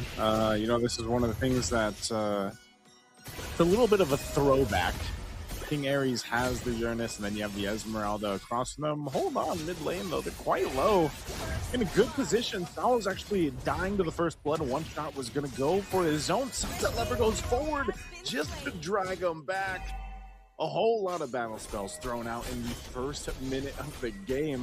But it's a trade, though. The 1-for-1 across the board. To answer that question, though, I will say Team Max, I like the composition they have, Wolf. You know, I think it's a pick-off-centric composition. Anytime you have the Cho there, that's going to be the case. But also, you kind of have some insurance towards the late game if you get there. But I would say Team Spirit has that, especially with Hiko on the Claude. You know, once he gets those 3 items, that power spike's going to be there. It's really going to be difficult to kill Sunset Lover because of moves like this. I don't know if you're going to get away this time. Yep. The key goes down. BMO down in the mid. Look, the key for Team Max. I'm gonna snag actually this Uranus. Snag Hero survived. They did not even force a flicker. So King Ares only has to pop the concentration for that one. I think Team Max are fairly okay with this. However, Team Spirit have already known them out. And the fight for this turtle is just going to result in TS getting it, right? Team Spirit's got control of this turtle. One shot secures it. Now, if you look at the lineup from Team Spirit, it's literally nothing fancy, right? This is like, what this lineup is just kind of, it's very standard in the way it's going to fight. Eventually, when Hiko is online, then the Claude kind of adds some variance to that. But what I was going to say about Sunset Lover too is on his Jushin or even the other mages that he likes to play in the mid lane, he doesn't die much, you know. And that's if you notice in a lot of Team Spirit's games, Sunset Lover is able to go ahead and play more on that utility style mages, and he can also play the more bursty ones. But when he does get his hands on the Jushin, for example, like this, he's very good at just kind of controlling the battlefield. And then you complement that by having the Hylos. The Hylos has been popping up more and more and more once again within the meta. Glorious Pathway, obviously one of the great kind of crowd control ultimates drop down. It really slows down or cuts off exit routes for the opposing team. You pair that up with the Jushin, man, you have so much control within these fights. King Ares, this is what I'm talking about. This Glorious Pathway, it's going to slow him down. He's going to be able to get the stun, and then they clean up the kill. And that's why I was saying my point with the Hylos works so well in this current setup of, having more crowd control, being able to catch certain heroes out, even like the Uranus now. And it's great about that. Sawa Ultimate Glorious Pathway was laid down in advance. He knew. Laid down the Glorious Pathway where King Ares would go, not where King Ares was. So it was a nice use of the ultimate. And King Spirit will actually collect the turret. Top might even make a move onto the mid lane because they know that they're very powerful. Quietly there at 4 minutes in, you have 2,000 gold lead for Team Spirit. Big lead already up to this point in the game. We'll see if Team Max is able to adjust, and most of that adjustment is just to see what Cypher can do, but he's getting thrown around, and there isn't much that you can do about it right now. One of the changes with the Jushin, like I said, she went through a little bit of a change with the recent patch. There is that cooldown, of course, of about 4 seconds when you throw someone around before you can throw them again, but this is just an objective go in the hands of Team Spirit here. Second turtle of the game, easy take for one shot. So it's Team Max trying to scrape up what they can here, Wolf, and gonna try to potentially make a play. Sallow dropping down the Glorious Pathway. They know they want to fight this. Even 3v4, they'll take this fight, and they're gonna throw King Ares around. A couple Rhapsody shots here from Lei will keep them from initiating further. For 3.4k gold lead for Team Spirit. You wouldn't think that it's a massive lead, but if you look at that time, it's just 5 minutes for this game. Now they're taking over. Kid Bomba even got there where it's at. He is Saksu. Unlikely to actually get the orange buff, but the fact that they're keeping information and forcing retributions all over the place, that's already good. And now can be back to farming to prompt Team Max to decide what lane to they defend. Oh, this is gonna be tough now. Fighting around the purple buff. Pathway dropped down by Sallow. Kid Bomba jumping in under the turret for key. But they just have everything lined up. Cypher trying to get away, burning, but 1 HP will still stay alive. The rest of the team not going to be so lucky as King Ares falls. And meanwhile, Hiko just doing his thing, working on that bottom lane to go ahead and push in that tier 1 turret. So right now, Team Spirit playing fully into the advantage that they have, and Team Max are looking for some type of play somewhere, somehow. But you're starting to see this gap build even further, even just between the jungles here. They've taken out a purple buff away from the Lancelot, and even making the gap between one shot as well as Sapphire even bigger. Moment Team Spirit are poised to take this turn, and it might even be a kill. That was ultimate so on point. Yeah, I don't know. Like the amount of value he's getting out of this Hylos right now is just it's maximum value. The glorious pathways have been amazing. Sao himself is just able to go ahead and take up so much damage, and you know, this is like one of the best experiences you can have as a jungler. Your one shot, you just do what you need to do. You know, rotate, get your muffs, get the turtles, and scale up as quick as you can. The rest of the team is just on control of the jungle, and as you mentioned, Kid Bomba doing a fantastic job at actually just giving information over to the rest of the team. Like, hey, you know, Saksu is here. He's grabbing his orange buff. He's up on this top of the side of the map. If you guys want to make a play, you probably can. And this is what's going to happen here. King Ares, trying to get away, popping the concentrate. He go there, nice dodge with the BMI. Blazing Threat going to be used, but he is cut off from the rest of the fight. They're still going to go for more as Cypher falls. Kid Bulba joining the fight, going to pop the Brilliance here. King Ares trying to get away, but he's dragged to his death. A beacon under the tier 2 bottom lane. Team Spirit will take 3. Wow. A clean take from Team Spirit, especially when the likes of Kid Bomba are jumping in just to force on the Brilliance, and then everybody will just back out and then go back to the fight with such precision coming up from Team Spirit meant that they looked untouched. And felt like they didn't even have to worry about their lives during that moment. Like Team Max were just so in the defensive that the resources that they have that should have been used for their own offense weren't even used at all. Team Spirit are just running through it, rolling through Team Max right now. Oh! Hiko jumping in with the Blaze do it. 3 members, 4, just feeling that strength of a fully locked in Hiko at this point. I think he's got the 3 items already. They've scaled up so fast, man. 10k lead at 8 minutes. Maybe he's just got 2, working on the 3rd. Okay, look at him. Okay, yeah, he's working on the 3rd right now. I was gonna say he's got to be so close with this kind of lead and just the laning he had. Yeah. He's not yet to the tips, right? The 3-item power spike. But he's almost there. He's almost there. And you could see it with the Blazing Do It already, just pumping out that damage.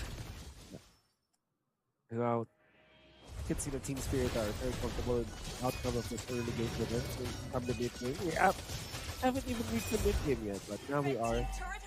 The Lord is now available for Team Spirit to take last pawn, and there it is. Man, 850.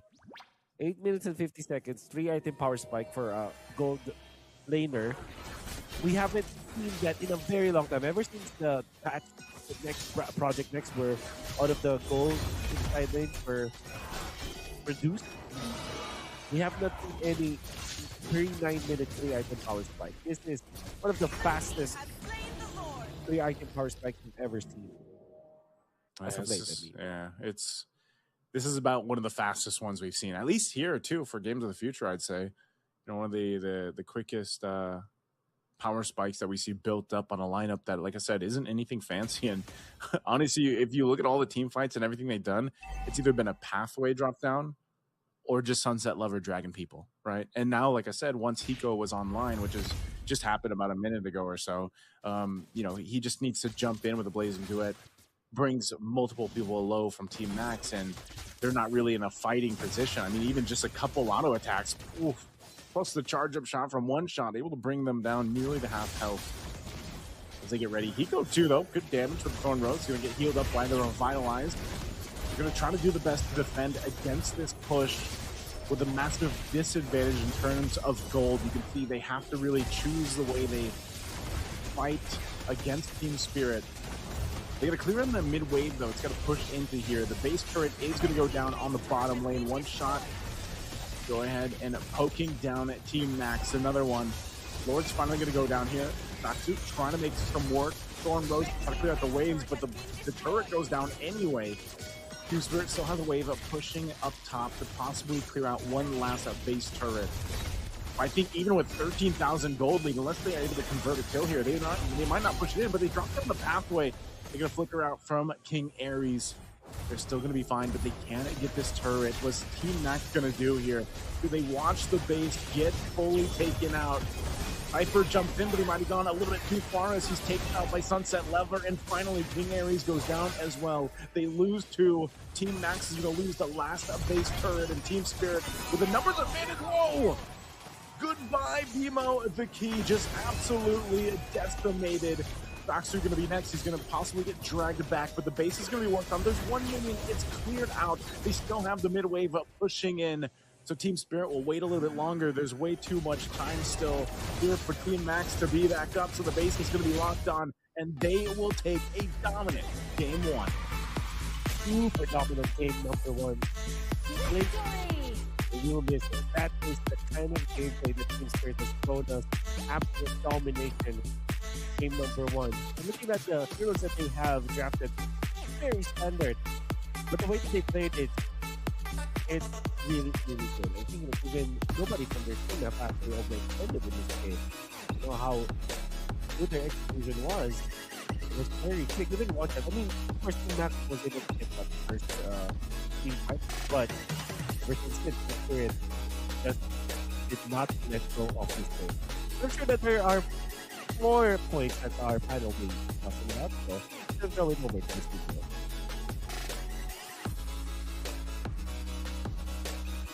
Welcome back to the Games of the Future Abu Dhabi 2025 powered by ADNOC. We've just wrapped up Game 1 between Team Max and Team Spirits, and what a way to start this best of 3 single elimination. A strong statement made early in the series, but remember, this is far from over. Okay, good. First impressions. How did you feel about the overall pace and control of Game 1? Of course, it's obvious that Team Spirit actually utilized their picks much more better than Team Max. Team Max picks were actually good, not the best. They had an issue with the XP laner and the gold laner. Like a pick like Uranus might have been better if they would pick X-Borg or Joehead in that case. And for Granger is such a great pick, but not for this match. An Obsidia pick would actually be a better pick as a marksman in the gold lane facing Claude. But it seemed to me like it was more of a skill gap issue more than an actual draft pick issue. Okay, let's bring up the numbers now because statistics tell a big part of this story.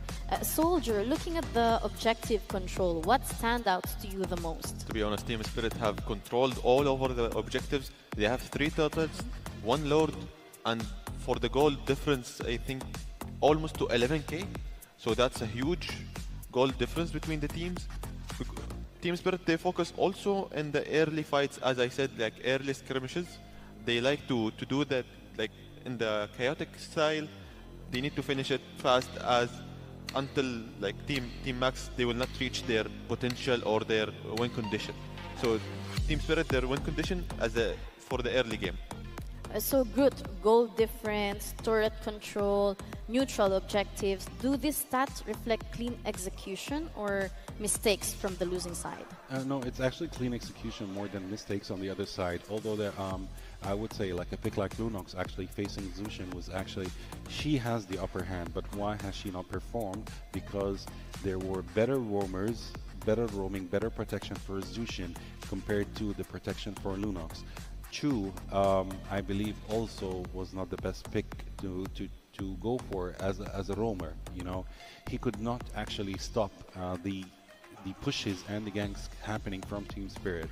So as we see right now, Sawo is the MVP from actually Team Spirit, who was actually playing with Hylos. He did a great job as a roamer, a wonderful job. He was roaming to protect Claude, Zushin perfectly, and also protecting actually Yisun Shin. And he was there in the team fights. He knew what he was doing, and this is what we're talking about. Well, is this Team Max's skill? I would say no. I believe they would do better in the next match, hopefully. But yeah, Team Spirit had the upper hand overall in this match. So do you agree with our MVP, or do you have anything else in mind? Anyone else in mind?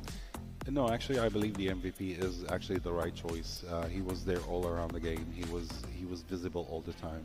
He was influencing the team fights Yes, and objectives for yes, sure. definitely, definitely, very, very, very much actually.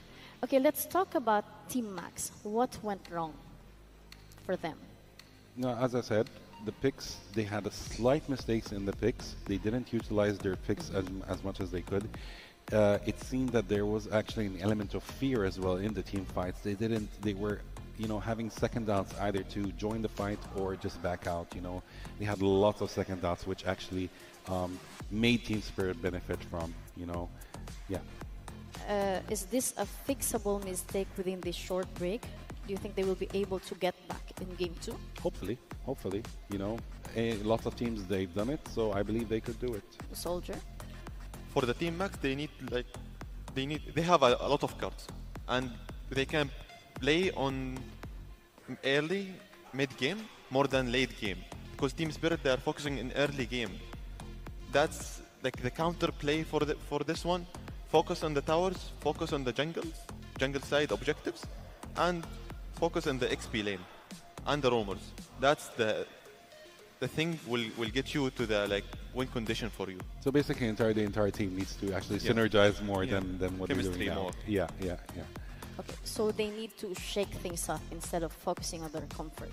Yeah, they need to, Team Max, they need to see what is the mistakes we have done in the first game. Because first game it was fast and not clear for Team Max, because they saw, they thought maybe we will make it for the mid game, early late game, because our picks, it's comfortable with late game as we saw in the drafts. But Team Spirit, they didn't maybe they predict or they surprised the Team Max for it, and they finish it as fast as possible with the Lord objectives, turtles, 3 turtles, and the gold difference and the towers. That makes more difference for the team. That is very true. That is very true. Yeah, plenty of adjustments to Yeah. make, but when we come back, it's going to be straight into the draft for the Game 2 between Team Max and Team Spirit here at the Games of the Future Abu Dhabi 2025, powered by AdNoc. See you guys. Abu Dhabi and UAE at the moment seems to be the epicenter.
We see CC, so yeah. CC, Grok, Eve.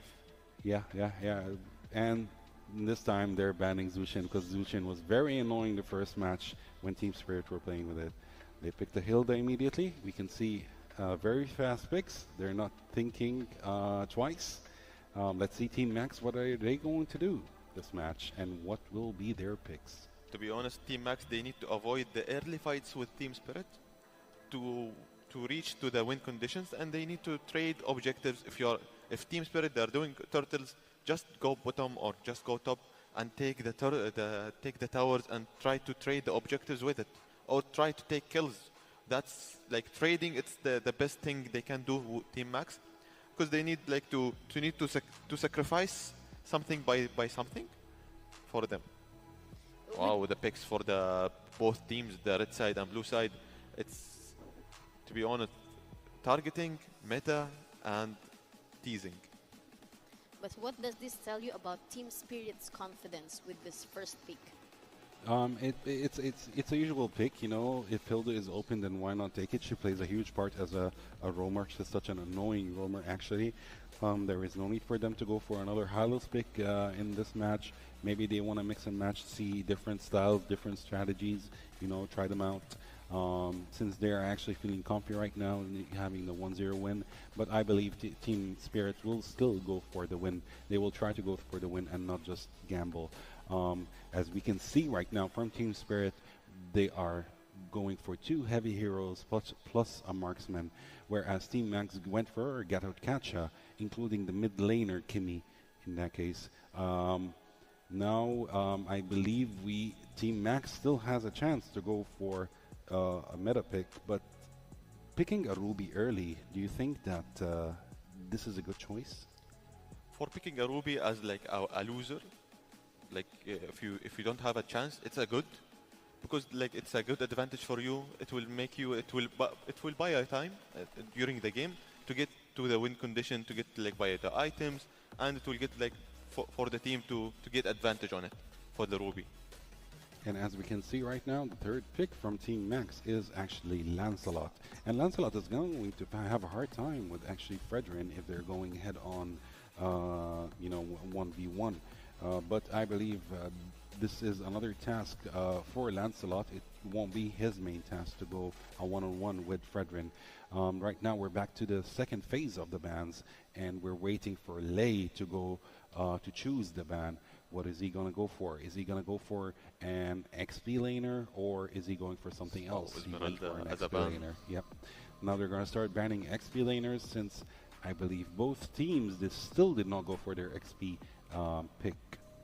And still also Team Spirit did not go for the mage pick. So Team Max has 2 choices, either to go for a mage ban or an XP ban. Now Team Max under pressure, and they will think we will focus on the mage more than the XP, and we will take advantage with the mage better than the XP. We will give Team Spirit the advantage for the XP. Maybe it will be it will get better. But Labo as a ban. We still have a Ruby in that case. We still have a Ruby in that case. We still have an X-Borg. We still have Johead. We still have lots of fighters. Yu Zong actually is banned. We still have Arlott as well, who might be a good choice in this actually picks. So let's see. They're thinking mage or XP ban right now. What do you think they would go for? What do you think you would go for? No idea? No idea at all. What about you, Soldier?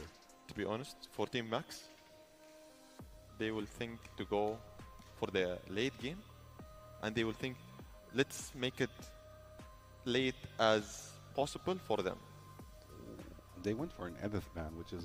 Wait, what is it? Actually... It's little bit question mark on it, for it as the meta now. Now we might actually see a Ruby this game. Wait, Uranus also? Uranus is a ban, so we might see actually a Ruby this game, or we might see an X-Borg. Or probably both of them having a face-off in the XP lane. But Team Spirit still has a chance to pick Farsa as of course, a mage, a mid laner, or they might actually go for a Kadita as well. So let's see we're waiting for Lei right now. But so far, how would you describe Team Spirit's composition? Is this a draft that wants to close early or scale comfortably? Actually, no. I believe they're gonna play early to mid. Their picks are pretty much early to mid game, so they want to reach the mid game max. But even if they reach the late game, I believe still Team Spirit has the upper hand. Still has the upper hand. But let's see. I don't think Suyo. Yeah, he went for an Arlot. So, and okay, Zayshan. Zayshan is actually not a usual pick happening, but she's such a strong mid laner, which is going to give Kimmy a very hard time. For Team Max, they need to avoid the early skirmishes until they will reach for win condition for that situation. But Team Spirit, maybe they will continue the same scenario as they win in the first game, like the early skirmishes, the early advantage, the early objectives. But as we can see in the paper, in the drafts, the pick and bans, it's little bit different at Adham, because it will be different now, because now the stress for the both teams, it's different. And we will see the last pick for the red side will be, he will choose it, or wow, or will be as we expected. Actually, from the draft picks, Team Spirit has the upper hand in the draft picks. They have a lot of damage dealing. They have 2 heroes which are, or 2 to 3 heroes which are kind of tanky as well. And Team Max, on the other hand, they lack the damage. They have a lot of survivability. They have a lot of sustainability, but they are lacking damage. So let's see how are they going to do in this match facing Team Spirit. Team Spirit, they have the early rotations better for them. Yes, that is very true. What do you think has to go right for Team Max for us to see Game 3? They need to extend the game as much as they could. But even though they don't have with these picks, they have a very small chance. So you're saying if this game goes late, Team Max has the benefit? Yes. Might have the benefit. Might. Maybe. Okay, yeah. The word might. Yeah. If they do this, if they execute this perfectly, yes, then we will see a third match. Yeah, this feels like execution versus momentum. Okay, let's wrap this draft up. And there you have it. Drafts are locked in for Game 2 for Games of the Future Abu Dhabi 2025. Casters, take it away. Here we are. And possibly the last match for Max, unless they pull off something different. Maybe they can punish this Zetian pick coming out from Team Spirit. Already we're seeing a different shade of Team Spirit with his Fredrin pickup. I know that it has great combo with his Zetian, but do you think that this is actually going to work? I hope so, man. You know, the patch came out. Zetian hasn't seen the light of day for like the longest time until, you know, back in what? I feel like maybe back in our last big international is when we actually got to see the Zetian still kind of forced. Like it was like forced to be picked up when she first came out. But, and then she fell off. And the fact that Team Spirit brings it out here is actually really interesting because, yeah, so for those that are wondering, after the patch, Zetian has more damage and less mana for her skill 1. So that's going to help her basically through the late game damage output because that's one thing that was talked about a lot, you know, when she first came out was, yeah, it just feels like she falls off at some point. You know, the Fury of the Phoenix Ultimate and all that stuff is great, but it just felt like she was lacking something. And maybe that change is going to help here a bit, that bit of a buff. And we'll see how this plays out. Now, my biggest thing here, Wolf, is Team Max got absolutely rolled game 1. Now, this lineup should allow them to not have that happen again. It should be able to. There's some early damage here. They're going to get the flicker out from Sunset Lover. Sawo there to help him.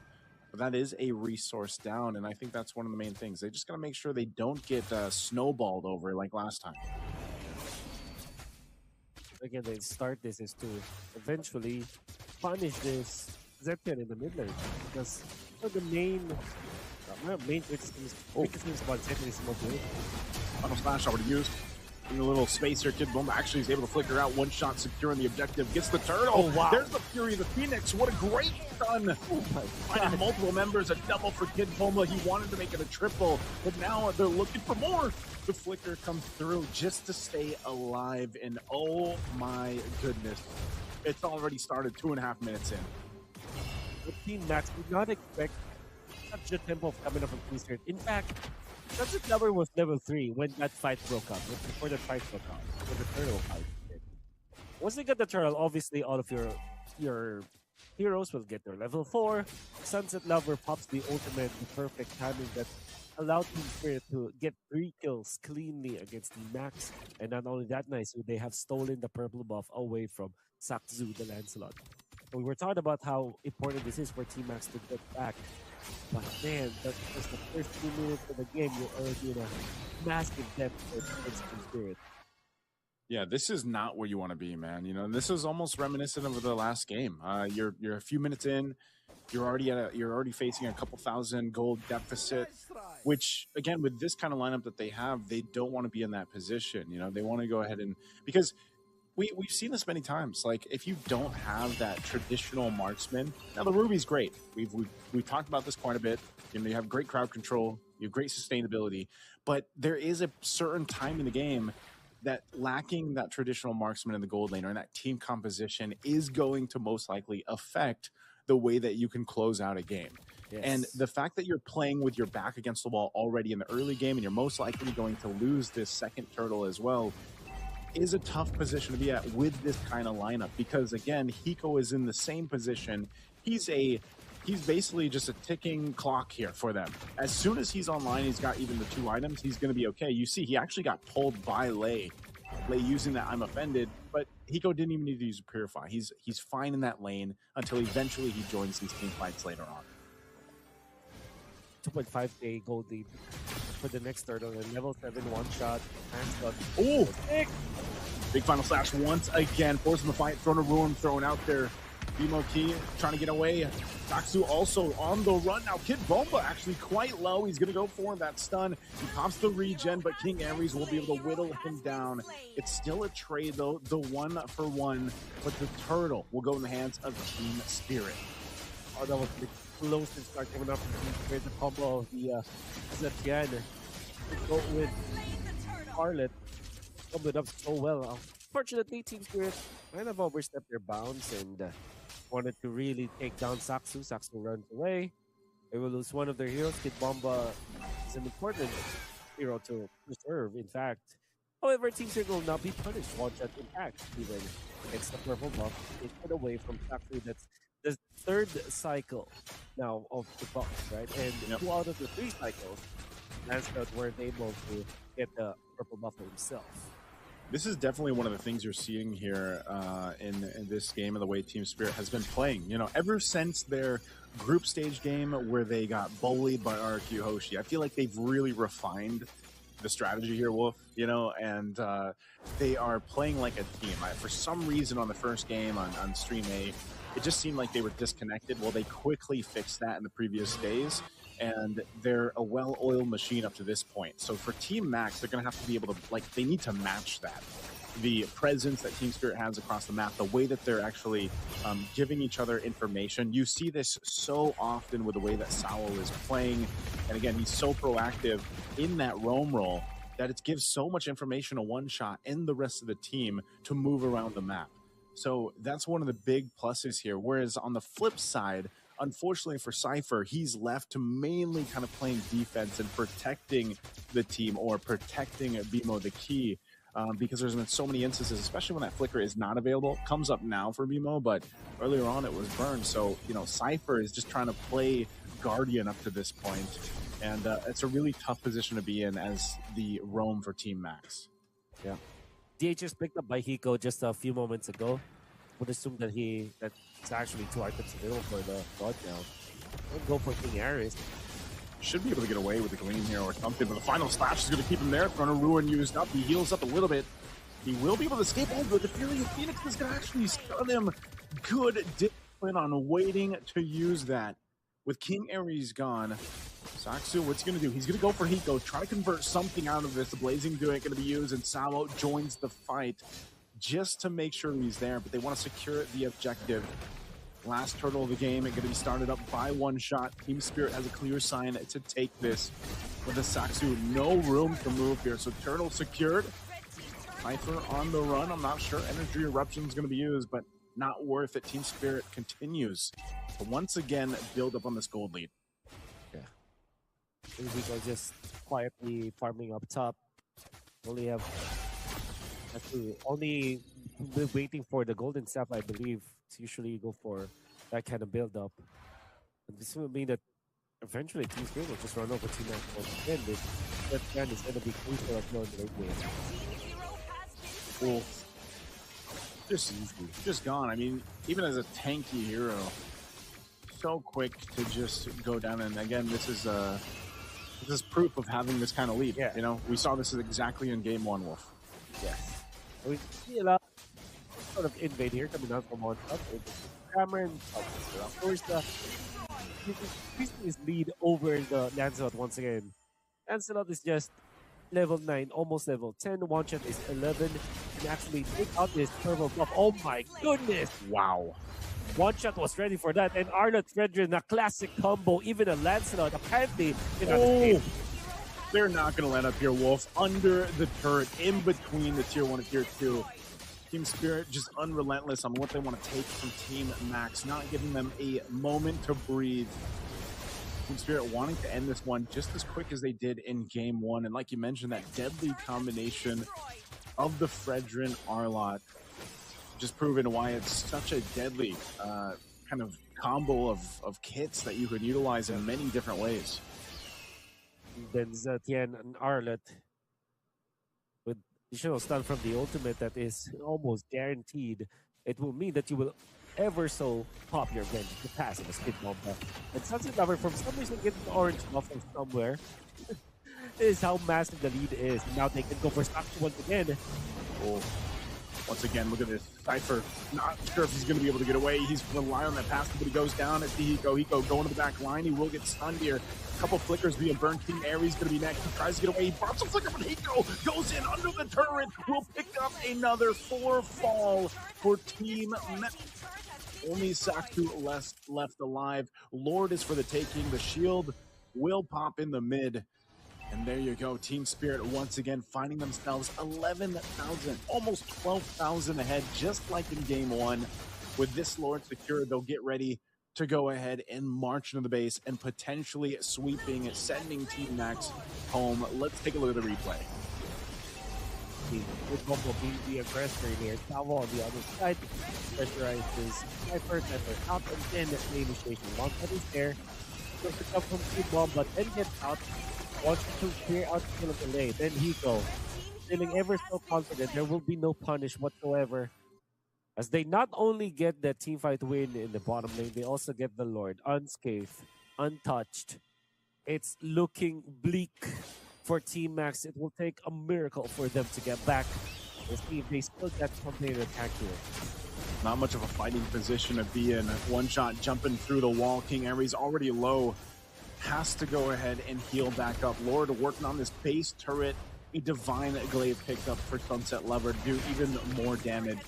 They're waiting for these waves to push in so they can time it out as the Lord finally takes the top turret down. Hiko will take down the mid turret with a wave pushing up bottom. Team Spirit seeing the win in sight. They might force it. Once again, they're going to go. Kid Bumbo waiting for that final slash. He's going to use it. They're collapsing it down under the base with that wave pushing in now to take out the last base turret of Team Max with this massive lead, 14,000 gold. Does Team Spirit stay around to fight? A couple Guardian Helms to pick up to top off the health bars, but it looks like they'll go for a bit of a reset. They will live to see another day. Last for a few more minutes. 4 items now available for the squad, including the Electric Roar, which will then be backed up by a Winter Crown. I think that's definitely the way to end this, the end game scenario here for the pod. Whereas for Team Max, they're still looking for items on the Lancelot. Lancelot had to pop this Brute Force Breastplate together with the War Axe, completely skipping the upgrading Fury Hammer. That's how difficult life is for Sakyu. How many cycles has it been since he was able to get his purple buff? He might not have gotten any purple buff after the first one, so it's really just so difficult to play now for Team Max. Very dire situation to be in here, Wolf. I mean, this is a massive deficit.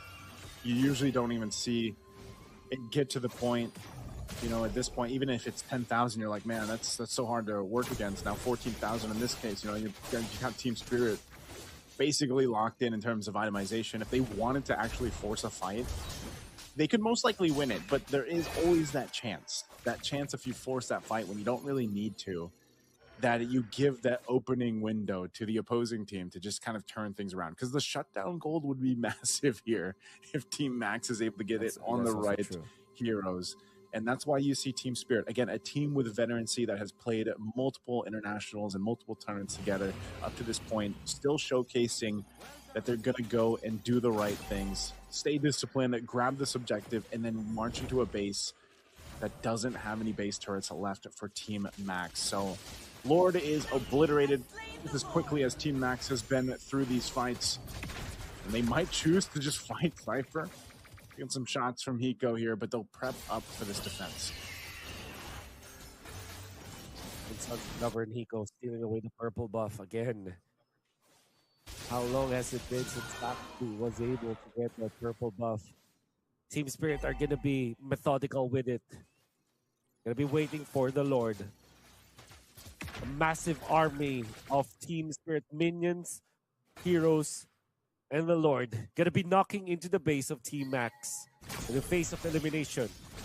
Let's see how they defend it. Good Bomba jumping in with that final splash. Here's the combo they've been doing all game to take out Team Max. 2 fall. Lord is still up. They can just walk into the base, but they still want to go for the kills. They go for more. Base at half health. Lord still up 2, and Team Max desperately trying to clear something out, but it's just way too much as Team Spirit will sweep out Team Max. Back-to-back dominant games coming up from Team Spirit. But what's amazing about game number 2 is that they have shown us how to use this Zetian. Arlott Fredrin is a combo that has been there for quite a long time now. It's one of those staple duos. But having the Zetian on top of it allowed them to have more ways for the Arlott, for that guy that you're seeing on screen, for Kid Bomba to initiate. A wonderful showing from the entirety of Team Spirit, shrugging off whatever mishaps they had in the day 1 of this tournament. Now they're looking hot, as everybody expected Team Spirit to perform. Yep, GG's here to Team Max, presenting from Cambodia here. Again, you see this, you know, good sportsmanship, of course, across both teams. Again, a lot of these players have quite extensive international experience, and they've played against each other in the Land of Dawn many, many times, but you can't deny the fact that Team Spirit just was the better team here, dominated throughout the series, back-to-back games, and it seems to be the case. Like I said, you know, they've improved so much. Let's go ahead and throw it over on the stage for the winning interview with Team Spirit. Well done. Incredible performance. I would say you were one of, you know, the highlights of the whole game. Who would you say out of all the team members kind of stepped up their game and helped you to win this entire game? I think everyone did. We rewatched our games against RRQ and we saw a lot of mistakes. So now we just want to keep playing well, and whatever happens, happens. Amazing. Now listen, you guys have moved on into the quarterfinals. Of course, you know, the competition is getting tougher and tougher. What's the mindset like? How are you guys prepared for the quarterfinals now? Very well. We're just waiting for our match tomorrow, and yeah. Listen, how bad do you guys want this trophy? Very bad. Like very, very bad. Listen, how's your experience finally, you know, Games of the Future, first time in Abu Dhabi. I'm not sure if it's your first time in Abu Dhabi, but how's your experience been so far over here? It's been great. Hotel is great as well. Food is great. Everything's great. So, yeah. Everything is great. Well, once again, everybody, make some noise to Team Spirit. Thank you for joining us, and good luck in the quarterfinals. Thank you.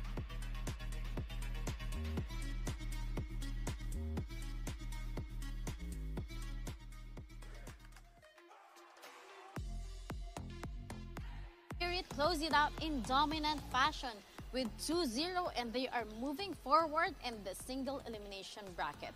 It's an incredibly composed performance from Team Spirit from start to finish, but also a hard-fought effort from Team Max, who showed moments of brilliance despite the scoreline. Groot, let's start with you. A clean 2-0 on paper, but did this series feel as one-sided as the results suggest? Yes, it did feel one-sided, but not because of Team Max is a bad team or anything. It's just there is a skill gap, and experience played a huge part when it comes to Team Spirit. They're very well experienced. They played lots of tournaments. They faced lots of huge teams, so they learned a lot. Team Max still needs to learn a lot. They played well. Their draft picks weren't the best, but they were good. So I believe Team Max is actually on the right route to, to be future stars. Yes. Yeah. But Soldier, what stood out to you the most in Team Spirit's execution today? To be honest, Team Spirit having the objective controls more, map control and map rotations, map visions, and also the early mid-game controls. And there is a fewer mistakes they made in the mid-game, but they fix it fast, and because Team Max, if they saw this mistake, they will take advantage and they will take the shutdown and they will take more gold. But there is a lot of gold difference, a lot lords they have, turtles though, so they focus on the objectives and more gold and rotations. Okay, Groot, from a macro perspective, how impressed were you with Team Spirit's control across both games? Total domination. That's the only thing I would say. Complete domination from Team Spirit. And as we can see with the numbers explain themselves. Actually, the gold, huge difference. No towers destroyed from Team Max. No Lord slain, no Churchill slain, which shows that Team Spirit was dominating from early, mid to the late game until they finished the game. So kudos actually for Team Spirit for this amazing performance. Kid Bomba with Arlot was out of this world. He was doing great. He was assisting the team. He was pushing lanes. He was there all the time for his team, and I believe he would be the MVP. The MVP. I hope I'm right for once, because every time I say an MVP, it turns out to be someone else. But I believe Kid Bomba would be the MVP for this match. We will be seeing. Do you agree, Soldier? To be honest, Kid Bomba was totally dominating the map, helping his team, taking the advantage, clearing, protecting the engaging. He starts the fights and he can disengage the fights, and his team, he can understand it very well. They have the chemistry, they have the synergies, and they are keeping the rhythm high and high for the win. We cannot lose this match. We have a few mistakes, but we can fix it like this by the blink of the eyes, and they fix it and they win. And to be honest, it was a fabulous game.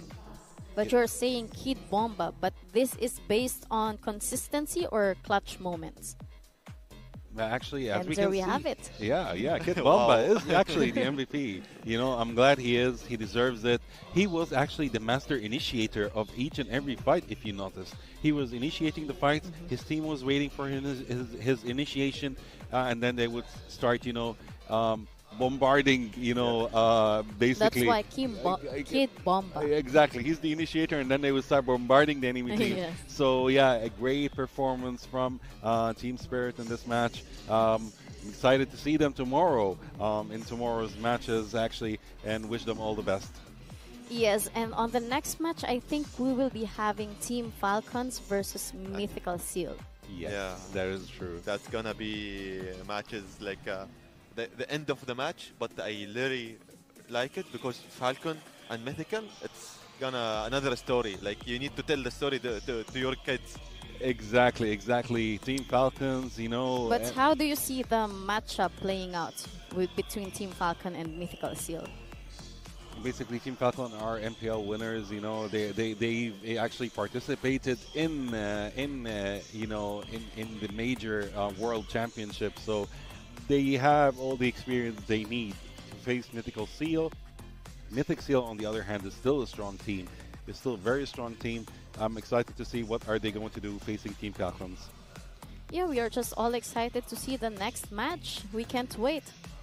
Okay, and now the viewers should keep their eyes because coming up next will be Team Falcon versus Mythical Steel after this short break. See you guys. Abu Dhabi and UAE at the moment seems to be the epicenter of autonomous, robotics, and many other activities.